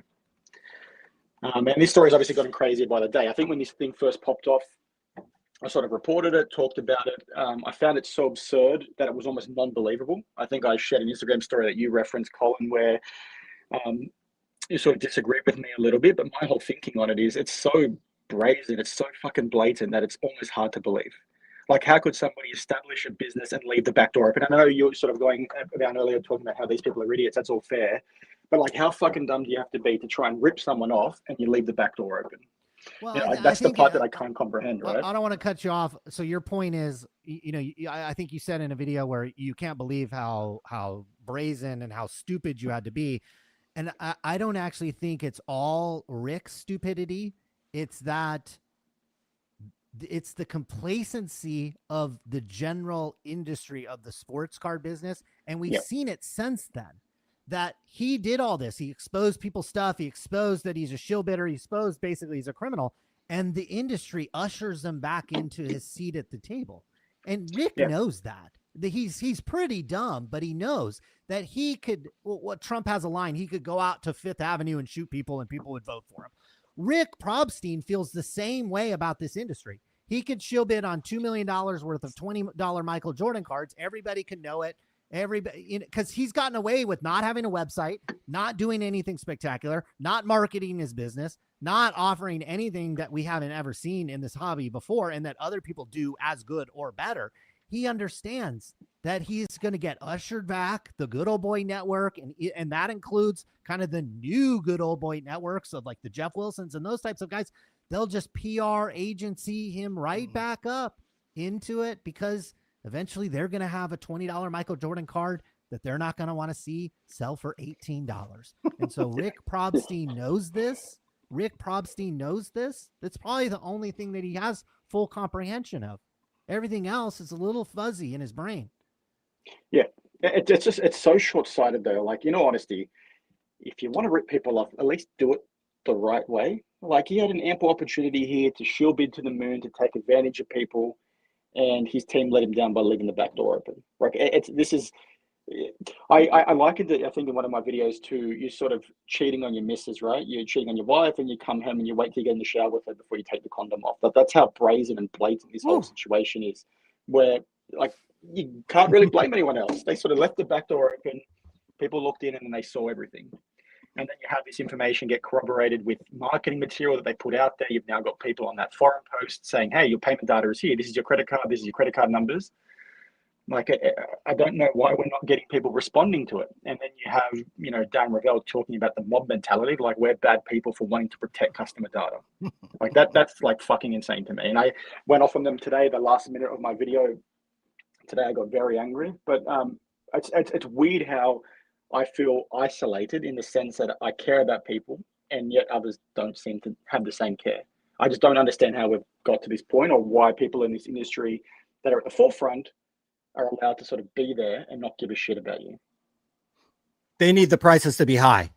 Jeff Wilson has cards to sell. Everybody has cards to sell, right? Everybody needs the comps to be high. Nobody is incentivized except for collectors in this industry if the prices are actually lower or kind of flippers and stuff. These consignment guys, they need the market to be high because that's when people send them stuff to sell. If the market's tanked, hey, these cards aren't worth anything. They're like Beanie Babies. They're cold like Labubus. Nobody's going to send these guys anything. And obviously they're not going to realize prices or be able to show bid prices up to a certain amount. What would you like to see happen next, Dan? Like what's either from the community or from Rick, what do you want to see happen next in this story? Well, I think like Rick's team needs to come out with some sort of statement, right? I know he's probably lawyered up and there's things that he can't disclose, but I think from a data breach perspective, if those allegations are true, he needs to come out and be transparent with it, because he's going to have to report it at some point from a GDPR perspective in the UK and EU, plus whatever the regulations are in the US. So that has to happen at some point. I want to see, our independent news agency Collect in this particular instance dig a little bit deeper and not give the guy a free pass. I want to see them investigate and actually reach out to the original poster from that forum and try and get the data and try and call people, because obviously all the information has been redacted in what we've seen. But if I had access to that data, or I had the weight from a platform, that's the first thing I'd be doing. I'd be saying, hey, is this information true? Is this your name? Did you bid and did you create this account? What did you bid on? Is this your email? Is this your credit card? And start building a list, because then that's going to tell you that it is legit without a doubt and not just snippets of it are. And then you can take further action, because that kind of data breach is not something to laugh at. It's a fairly significant issue. And then if the data breach is legit, then it also gives you insight that the shill bidding stuff is 100% without a doubt legit, and you'd take that further.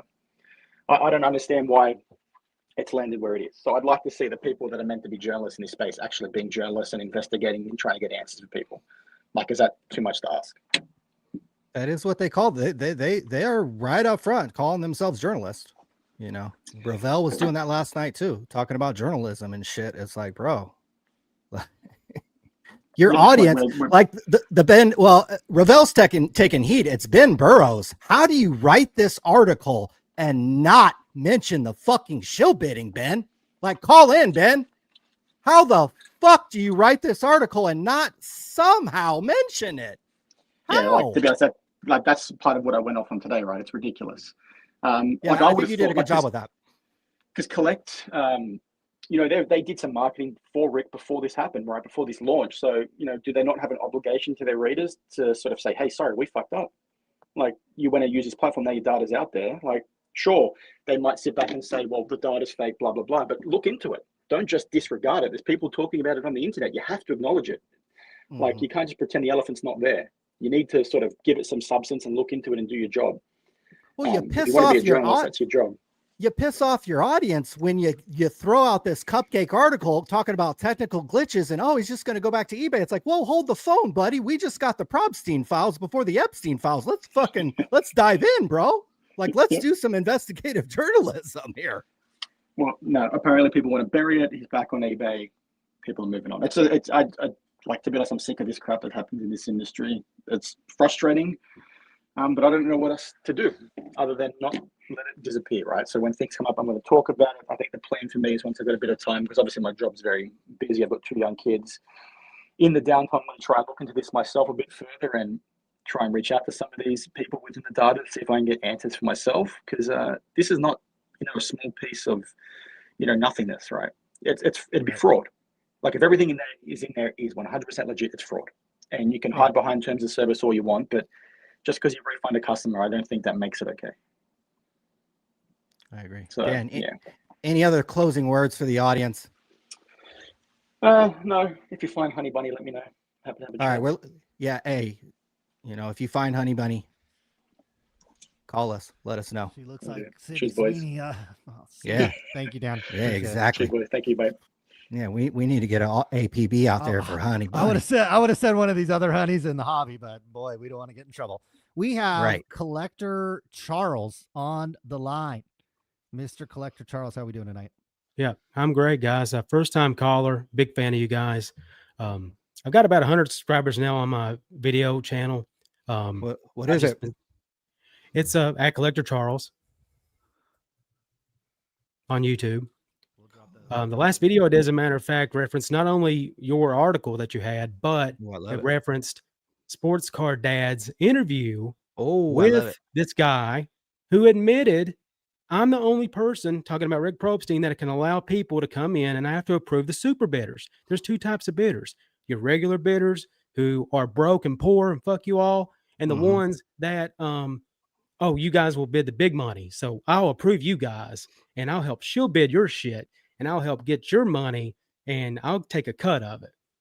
It's so friggin' obvious that he is up to no good, and he always has been. You don't make $925 million on eBay and do things the right way. Are you kidding me? You serious? And then it's just like, oh, he's going back to eBay like nothing's happened. Like, my theory was eBay kicked his ass off for doing this shit. And they're like, hey, man, you might want to go away for a while.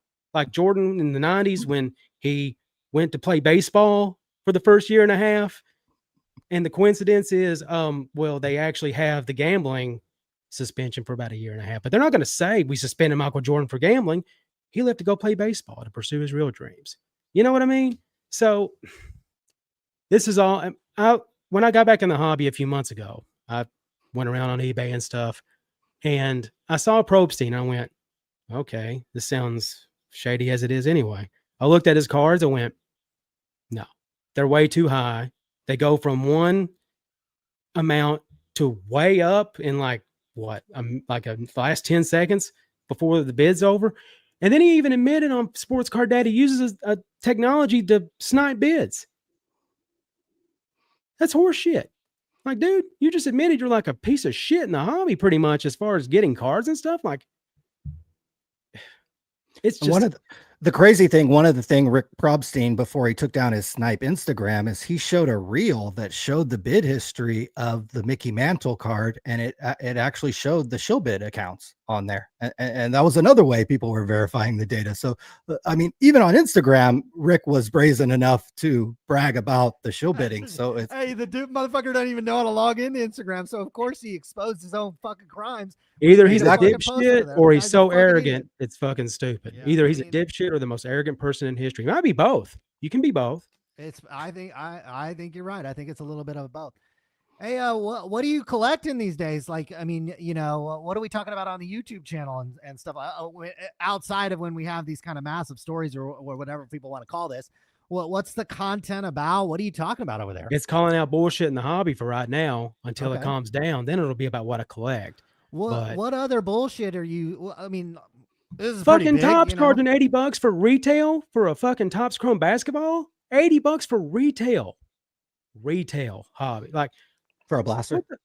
Yes. Well, no, I think they're charging 50 for a blaster, 50 and 80 for the damn jumbo. Is this full price? Is this full price or is this secondary resale price? No, this is their price. They're starting out at. Oh shit! You're talking about no their. Wonder. Sorry, I don't mean to cut you off, but this they gotta keep the prices high. Yeah, well, first of all, this is why we have so much shill bidding and so much activity in the single cards. It used to be nobody gave a shit about single cards, really. You know, it was like there was a market for single cards, but these Michael Jordan cards, nobody cared about them. You know, the $4 and $5 and $20 ones. But now, because like you said, the price of this unopened wax is so high that even if you're a breaker, even if you have access to it at a slightly reduced price, it is so hard to make money on this. You have to repack. You have to shill bid. You have to have the comp being controlled. And so that's why I think we've had this massive shift over to this side of the industry. And that's why guys are getting a little testy. When P. Ryan got caught up, all of a sudden he started throwing strays at like everybody, including our boy Teapot, who should really call in. I'll figure out how much he makes over at Jeff Wilson. If he has an interest in coming over, depending on what he makes, I might be able to double his salary and bring him in. But I think the reason why he threw strays is because this industry has now, Michael Rubin has put a chokehold on the profits of the unopened wax market. You know, I mean, $50 fucking blasters. I thought you were talking about secondary. I could understand secondary, $50, whatever. But my God, retail price, $50. Joe Biden's inflation still exists out there. Good God. But the hobby boxes have sold the fuck out because all the breakers are buying them. So they're doing fine. They're doing just fine. But for the retail people, the other 99%, fuck y'all. Pay for it or don't pay for it. They don't care. Or go into a break on Fanatics Live, you know, to chase that Cooper flag, go to 50, the sixth one that'll probably come out this year before the end of the year. Like, seriously, you're pricing people out of the hobby, the 99%, and you just want guys like Snype, or what's his name? Is it Snype? No, it's not Snype. Shine. Rick. The Shine guy. Ooh, Shine. You want Shine to buy all the cards, or you want the Shine Wonderful Index to have the big Cooper flag logo man or whatever the fuck. It's like, okay, you know, what are we supposed to do? The others 99% that actually like to collect just because, you know, I like parallels, or I like to get a set of something. I like Topps Heritage, you know, where you can get like, oh, they're all green, or, you know, I got all Cubs or whatever, instead of, oh, look how cool my PSA 10 is because Jeff Wilson said it was cool because it's a PSA 10. When a black label Beckett is worth more money than a PSA 10, but we won't talk about that. I would love to have a black label 10 Michael Jordan rookie than a PSA 10 rookie. I would like to see that. I bet the resale value on that would be more than PSA 10. So. Sure. What would you like to see happen in the Rick situation? What do you want to see happen next with this story? What do you How about eBay come out and say, yeah, you're not coming back on our site? What are you thinking? What are you doing? Okay. You fucked up. You got to settle your shit before you come back on with us. You got a whole lot of stuff going on. He let a big data breach happen. That's the best case scenario. When a data breach like that happens and that's your best case scenario, you have fucked up. Because his worst case scenario is jail. Because $2 million is not, the federal governor's like, okay, I will have to knock on the door on this one. We got to talk to Mr. Probstein here and get our cut of it, or he's going to go to jail, you know, because that's a lot of money. And it was just brazen. Like, he wasn't even trying to hide it. He thought everything was covered. And it's like some Pokemon forum person just got right in like, hey, here's everything. including your credit card information. It's like, dude, you said, wasn't this a year? You set this up for a year, and then within 3 days, it's like, oh, we're all fucked up. Oh, the super bidding or whatever it's called, or the sniping, yeah, it shuts down everything. It shuts it all down. Ooh, oh shit. So has he been working on this site for a long time? Because there were some details on this. I wish I knew the YouTuber's name. I think it starts with Simon. He actually did a video on this. Rick Probstein went on LinkedIn only like, I think 4 to 6 months ago, looking for a lead developer for this. Colin, 4 to 6 months ago, and you're trying to set this thing up. This is going to use a lot of ChatGPT, and he was looking for somebody with 10 years of experience and not paying him actually very much. He was going on the cheap. So he got somebody hired on the cheap who had 90 to 120 days to pull this off. So this got done very, very much on the cheap and didn't get tested. If you've never set up a website and you go out and you try to find a developer, this is exactly what happens 99.9% of the time. Now, if you have a lot of experience, really what you need to do is hire somebody that has experience and then let them go hire, because the developer will just do exactly what happened, basically. If he wasn't kicked off eBay for shill bidding, he could have taken more time. So the fact that he rushed this just shows how stupid he is from a business perspective. He's not somebody who should, be respected at all in that way. So no. Charles, shout out. They're saying you could be the third brother. So we might, this might have to be a routine thing whenever we go live. You might have to call in. I could use the follows. I could use the subscribers, I'll keep calling people out. What's your YouTube channel? I'm going to post a link in the, is it Collector Charles 1947? That's you? It's just Collector Charles. Oh, hold on. I got the wrong guy then. Uh-oh. Collector Charles got you right here. Yeah. Okay. Big old neon lights. Yeah. Oh, I like the neon lights. Yeah. I've started to figure out the whole editing thing. I went to school for it back in like 20 years ago. I'm still starting to figure out the lower third shit again and like making it look fancy and like I know what I'm fucking doing. You want fantastic. Yeah, hit us up if you ever want any free consultation on YouTube videos or anything like that. Not that we'll be able to help much, but by all means, hit us up, guys. I'm posting his link in the chat. Give our boy Collector Charles a subscribe. He's got 102. Yeah, I know, right? It's crazy. I'm like, I got 100 subscribers. I'm going to tell all the ladies. Exactly. Damn right. That's going to get you some bitches. Oh, by the way, Honey Bunny, if y'all didn't know, this is Jeff Wilson's wife. I don't know if you knew that's some news. That's some hot tea. Every once in a while, he'll post a thirst trap picture with her just to like keep people like from hating his guts all the time. So it's like, here's me at a party with my wife. It's like, thank you. We appreciate you doing that. Now stop talking about being happy you're getting paid or you're having to pay $4,000 fucking dollars for your card. Dumbass. Jesus. Dumbass. Look at me. I paid $4,000 for my card. Yay. It's a Steph Curry top snail. Yay. Like, dude. I think his wife was the one probably that had to pay the $4,000. So she was like, I'll split it with you, but I'm not paying the whole thing. Now you need it and wagged your finger at him. Kim can call in. We could always have Ryan's, I think, DM'd her or text her, but she can she can call in anytime she wants. So can Jeff, but the conversation might we'd actually rather talk to Kim because she is actually successful and has actually built a big business. I actually would like listen to her as opposed to Jeff Wilson. For sure. Fair point. Charles, thank you for joining us. Feel free to call in anytime. You're now the third brother, so feel free to call anytime. Awesome. Follow our boy Charles. Cards won't let me be the second brother, so I'll be your third brother. I'll be fine with that. Slide in. You're in, brother. All right, Charles. Thanks, guys. You, thank you. All right, buddy. Colin, Collector Charles, bringing the heat. He came in. His audio was solid. Very solid audio. Extremely solid. Very solid. Very, very high hopes for our boy Charles. And I mean, he's our triplet. So now he's got to keep calling in. He should just take over the channel and just. That's a great idea too. Yeah. Let's discuss that. You'd have what do we have? Like 25,000 subscribers, 28, 29, 30, whatever it is. Send him loose. Let him have it. That's what I wanted to do with our boy SCV. I was like, man, how much? I wanted to send him a message. When I first watched his videos, I was like, bro, how much to make a video for my channel? And you in the robe and you crossing shit off and you doing that shit, talking shit. I think he's, I think he has a lot of ambition. And good. He should.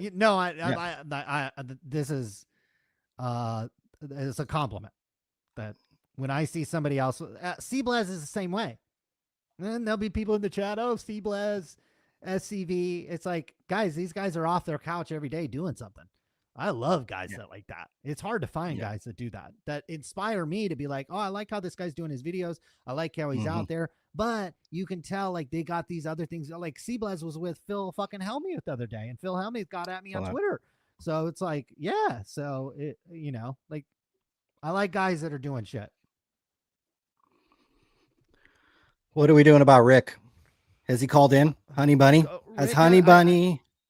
any of his 34 accounts? He's been on our website. I mean, not to break any news, but we can, one of the reasons why we have a website and one of the reasons why we know the FBI and congressmen and the Supreme Court of the United States have been on our website, perhaps recently, is because we have stats and analytics that tell us so. So I do know that there's been a lot of activity on our website from around the, and now we know the address of Probstein because that got leaked thanks to his crappy website. So there's been a lot of activity. He's been circling. Guarantee he wouldn't call in because it's like, you can't plead the fifth on Sports Card Radio. You know, you can't, you know, and you can't run these distractions that it was a test account or waive a terms of service that nobody saw. Neo and Darren Ravel produced the terms of service. You guys talked about it like journalists. You said it was the excuse that why he was able to bid on his stuff. Produce the terms of service, guys. Again, like in today's journalism age, you don't need to be a journalist anymore because Rick Probstein has his own way. In the past, you did.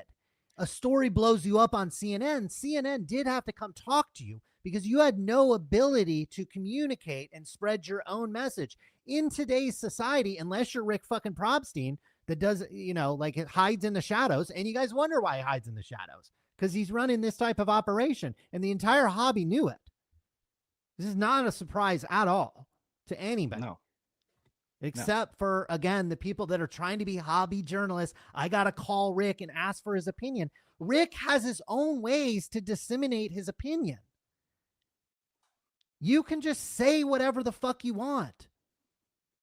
It's not 1999 anymore. Like, nobody does that anymore. Nobody does that anymore. Ben Burrows used to work for Jeff Wilson. So there's the hobby lineage there. I mean, how do you write this article? They have no talent. Ben, call in. Somebody has Ben's text phone number. Tell this. How do you write this art? How do you call yourself? What do you call yourself on LinkedIn? Do you call yourself a journalist and you fucking write this?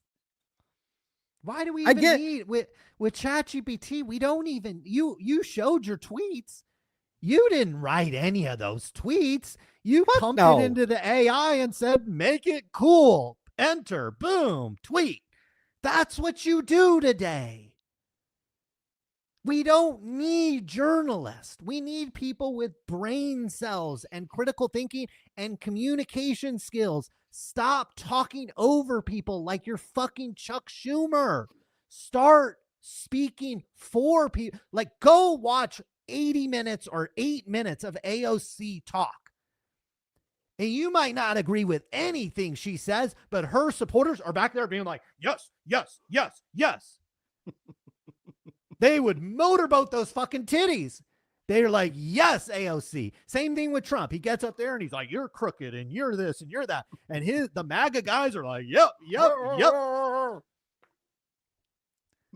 That's how you communicate today. Again, some of you guys may have went to journalism school. Ryan, I know you're a communication graduate and these types of things. There's things that they teach you in things, but there were things that they taught me in business school 15, 18 years ago that have no relevance today. No, none at all. None at all.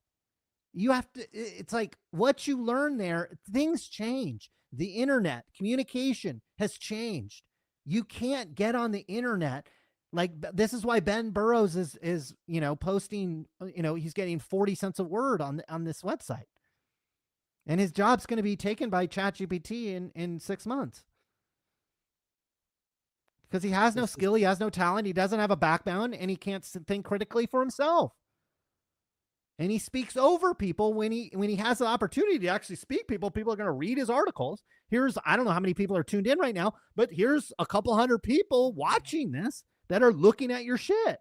And instead of critically having it create discussion, and we might disagree with what Ben said, but do it in a way that allows us to have a critical discussion. Instead, we can just sit here and dunk on you. He and got be like, cooked. bro, look at some of these comments. You got your boss cooked. Colin, it says, is there a case to be made that Darren Ravel is actually worse for the hobby than Rick Probstein at Sports Card News, at Sports Card Radio? That got engagement. Sounds like the investigation should be pointed at you, Darren Ravel, right now. Why are you so invested in protecting Probstein? Just an amazing bit of detailed journalism critique, as you did on the P. Ryan show bidding. Remember that P. Ryan was an investor in Collect. Did Rick ghost write this article? Ben Burrows, hello. Collect should be totally ashamed. Biggest story in years, and basically mum, extremely disappointing. These were like 5 of countless ones that cooked this guy. He had to come out today. He had to come out today and kind of walk everything back. Rovell did. Like, he had to do a big old long article where he says in here, it's bad. Yeah, it's like, oh yeah, cheating on your wife is bad. Thanks, Darren. Thanks, Darren. Look across the street both ways before you cross. Oh, thanks, Darren. Thanks, we needed that. He says individual bad actors because of guys like you, Darren. He says the market lacks transparency, and things are probably even worse than even the conspiracy theorists, he's probably talking about us, on social media know. So he's saying things are even worse than guys like me who will go on Twitter for engagement and say that Rick needs to be arrested. I was probably one of the only people who went on there and was like, should this guy go to jail? I remember I was sending messages to you, would be like, is he going to leave the country? And I was being serious. Like, is Rick even going to be in this country? Because he knows what happened to this fucker. Rick is stupid, but he knows what happened to Bill Mastro. He knows that the terms of service don't mean shit when the FBI comes banging on your motherfucking door. Your terms of service don't mean shit. No takebacks, no pass go. No refunds, no collect $200. Your terms of service, that ain't going to get you any commissary in the 20 months you're going to be spending in federal prison.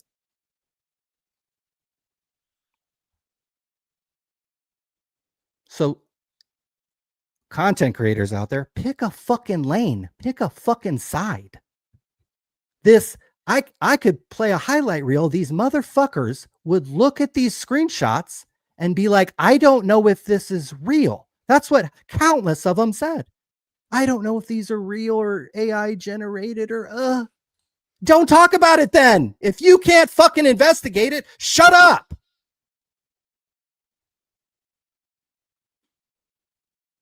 He was bidding on $5 cards. I hope more people dig into what he was actually bidding on and the dollar amounts and why and how many accounts.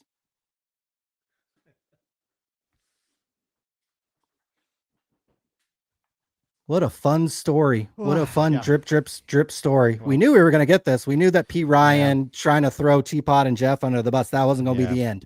He kept saying there are these bigger names, and a bigger name than Jeff and Teapot, believe it or not, is Rick Probstein.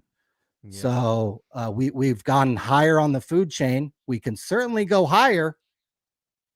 We can certainly go higher on the food chain in the auction world. In the auction world, for sure, for sure. We've been through these stories before. In fact, we've been through one almost very, very similar to this. Shill bidding converged with trim cards, and so and kind of the downfall of some of the industry in terms of pricing. And so there's definitely going to be people that don't want the fallout of that. After the trim card scandal, you had a pretty decent drop there. I mean, there's no website data that shows this to you, but there was pretty perpetual decline in card values there for quite a while there. And then the hobby was depressed from a interest perspective, and COVID kind of woke a lot of things up, but it's not just the card community that was woken up. And really what I think we, want to emphasize is there's a path we can take here, guys.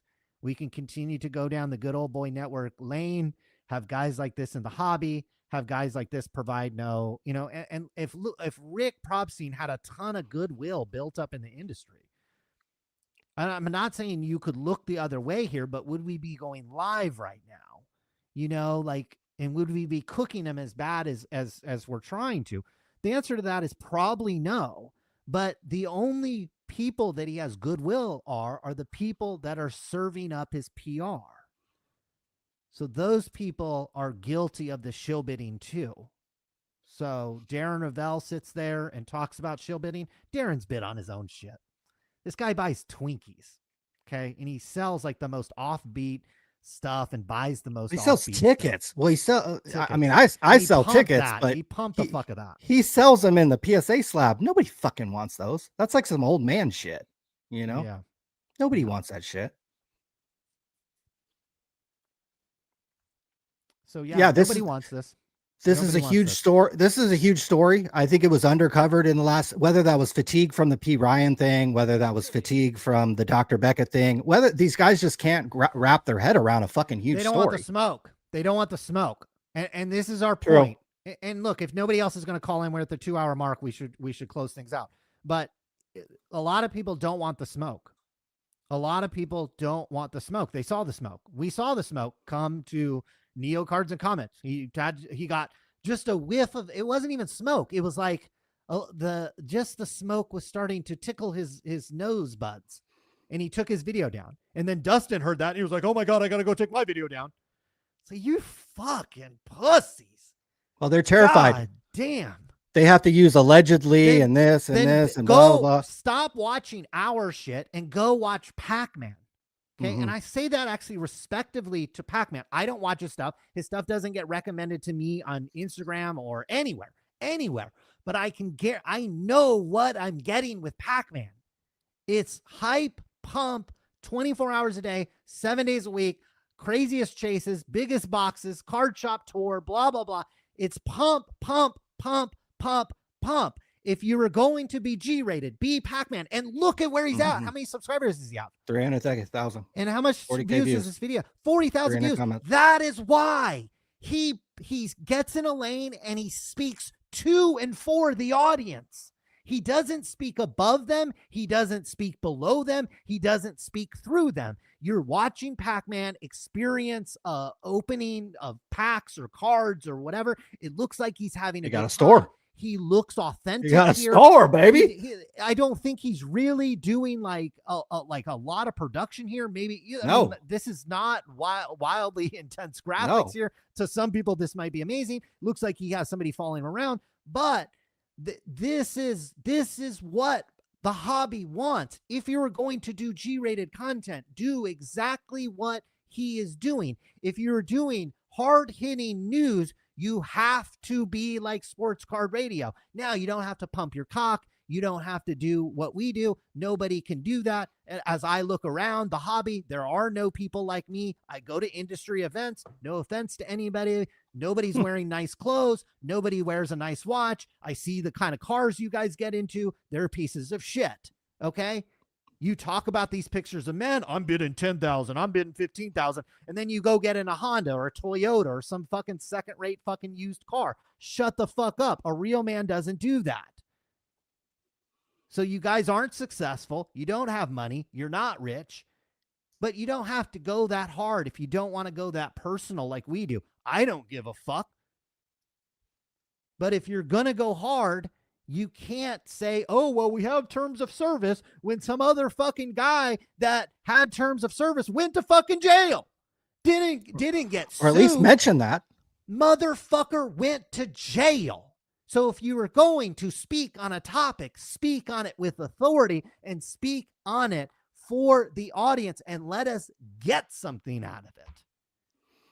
And we are speaking at people where we have more subscribers, more views, and I think I'm the only one right now speaking other than Pac-Man that actually has a YouTube play button. which goes to only the Oh. top half of 1% of people on YouTube. I have tens of millions of views on YouTube. I can tell you how to make money on YouTube. I have made well north of $2 or $3 million because of YouTube. Didn't somebody And you buy your guys are doing channel? it. Didn't somebody buy your channel, but you still have it or some shit? Or should we not talk about that? I sold my channel. No, I sold my channel. The company bosses did a Probstein and they got wrapped up into something. I had a 3-year contract. I worked one. I sold a channel. I got it all back. I got 3 years. That's why I have Louis sweaters on. That's why I have Rolex watches. That's why I just bought a Cybertruck, and I've parlayed that into a new multi-million-dollar business. That's the fucking facts. That's it. I have nothing to hide. That is the facts. And it's not, I don't like, and that's why I can look around the hobby and see a bunch of fucking losers. Period. They start with Bill Mastro. They go to Brent Higgins. They end with Rick Probstein. Jeff Wilson is just a moron. He's not even successful. I don't think this is the last we're going to hear about this. I think this was a pretty big data dump. They're going to have to admit that the data was legit and real, because they are going to have to reckon with the names, emails, phone numbers, addresses, birth dates, and payment. At some point, they are going to probably slickly put some kind of email that addresses this, or a little blurb out to collect. So it wouldn't shock, because of this guy's size and the fact that he's just going to try to go back to business as usual after this epic business fail. I don't know. We'll see. We'll see what kind of pull he has. We'll see what type of oversight there is for this type of thing. Certainly 10 years ago, there was some oversight, enough to send a guy in a very similar situation who had very similar terms of service, apparently, according to Neo and Rovell, although we haven't seen the Snype terms of service. Thanks, guys. Thanks for running cover for Rick, Neo, and fucking idiots, dude. And you don't even how do you not mention the guy who went to prison for show bidding? They don't know. And his terms of service. Darren knows, but Neo doesn't know.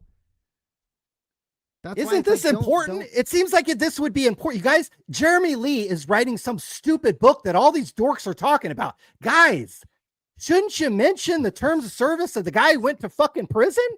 Dude, and at least discuss that? You can go to ChatGPT and say, find all. So this is the prompt. It's like, find all the auction sites that exist. Press enter. Boom, it comes up. Can you pull the terms of service? Press enter. Boom, it'll do it. Then you can say, pull all the parts of the terms of service where it talks about shill bidding. It's going to make you pay for it. The book's done. Give the information out for free. We have a commercial-free program. We have a website with no ads. We have a YouTube with no ads. Give the information out for free, Jeremy, you fucking greedy fuck. I mean, these guys, like I said, I go to the industry and these guys have wrinkled fucking shirts on. God damn. You got to make $5. I was at Oracle World and motherfuckers had fucking Patek Philippe's on. So it's like, it's a disgrace. I hope Mastro's in the book. I hope the Mastro terms of service and the outcome of that is in the fucking book. Fucking idiots. He doesn't even know about that. It'll be in the book now because he's watching. Yeah. Hopefully I get a credit because I looked it up today and I went and found him because I was like, what were the terms of service? And I figured, yeah, he's going to have a fucking line in there that says he can bid on whatever he wants. And guess what? The government doesn't give a fuck. The lawyer that I could afford will figure out a way that they won't care. If you have enough money and you got more than Rick, and I guarantee you, everybody watching outside of maybe a couple of people have more money than Rick. And certainly more brain cells. We know that. Yeah, we found his address. We're trying. We one more request for call-ins, and then we're wrapping. Yes, I think we've gone on. We've beaten him into the ground. The guy The guy went on live yesterday and he said, Sports Card Radio, they go on there and slander everybody. So I'm sure they'll do that tomorrow. And I'm like, of course we will. Bro. Like, of course, just like Pac-Man is probably going to do a video, Ryan. Some hot set comes out. Guess what? Pac-Man's probably going to do a video about it. Oh, well, no wonder he's successful. Oh, no wonder. No wonder. Oh. Okay. Is it slander? This is how you win. This is how you win on the internet. People come to expect something and then you deliver. These guys act like we're like if we were a restaurant, Ryan, somebody would come for food and we wouldn't serve them.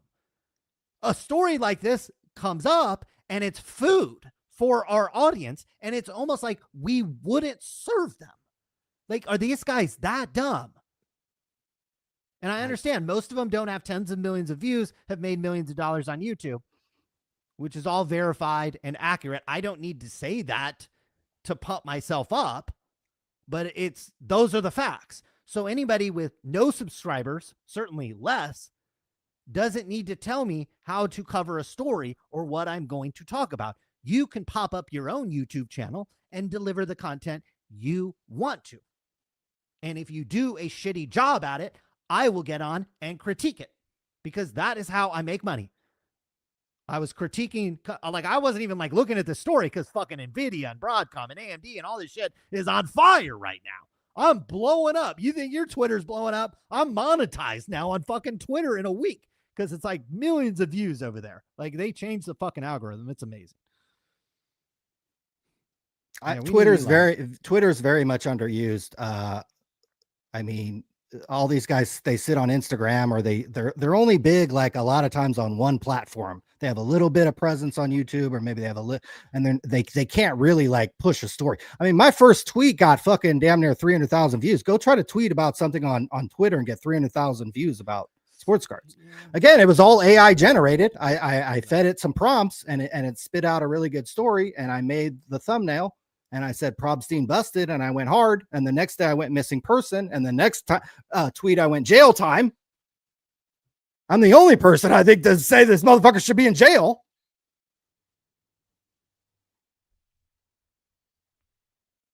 We got too many fucking beta males who want to stay in the middle of a story and want to play both sides and want to say allegedly and oh fucking God. Do you guys have normal conversations where you have to walk around things and worry about a fucking lawsuit or a lawyer? Your audience notices that, like I'm sitting there listening to these guys be like, is your lawyer sitting over there telling you what you can and can't say? Fucking idiots. A lawyer. Why are you worried about the lawyer? If you're broke, who cares? Nobody's gonna sue you. Nobody's calling in, Ryan. So okay, I think we're gonna wind it down. Thank you very much for all of you tuning in. I hope everybody that has had stuff consigned with Rick Probstein, I hope he lists it on eBay, and I know he's going to shill bid it up to the price that you get, and I hope you get your money. I hope anybody that bids on cards over there understands that Probstein and his minions and his friends and the other people in the industry will bid up anything that is listed over there. So you just keep that in mind when you're buying cards on eBay from him, that they are shill bidded, not likely, not allegedly, they are shill bidded. They are. And so you just have to keep that in mind. And if you're willing to pay the price of the hammer, then that's your prerogative. It's your money. You work hard for it. You deserve it. And just understand what you're getting into.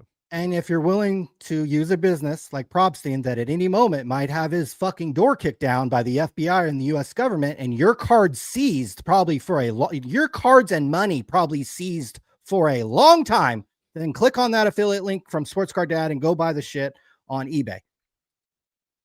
That's if you want to deal with a seller who might have his door kicked down by the FBI.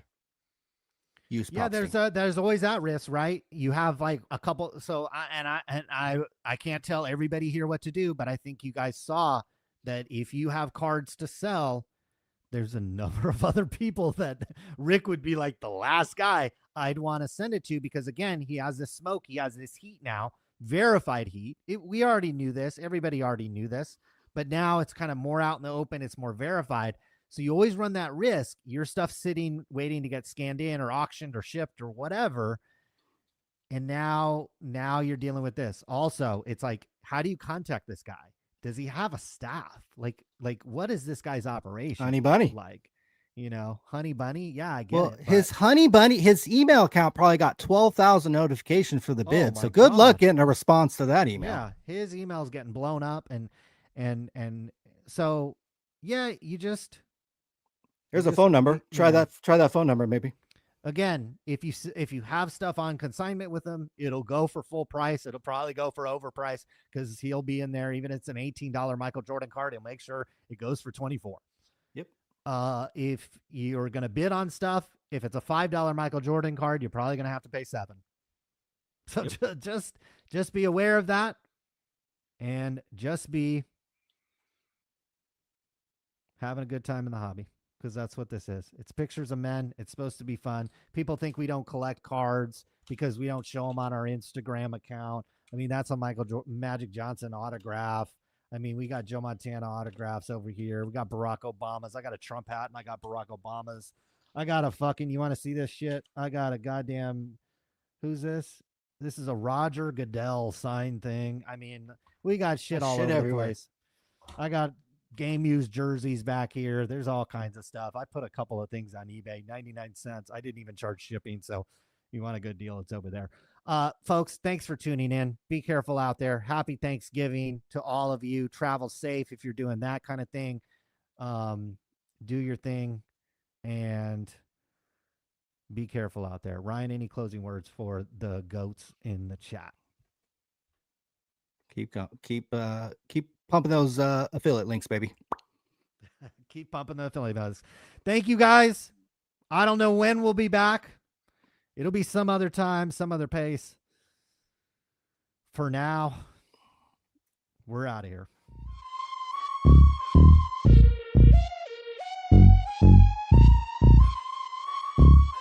B-side on the beat.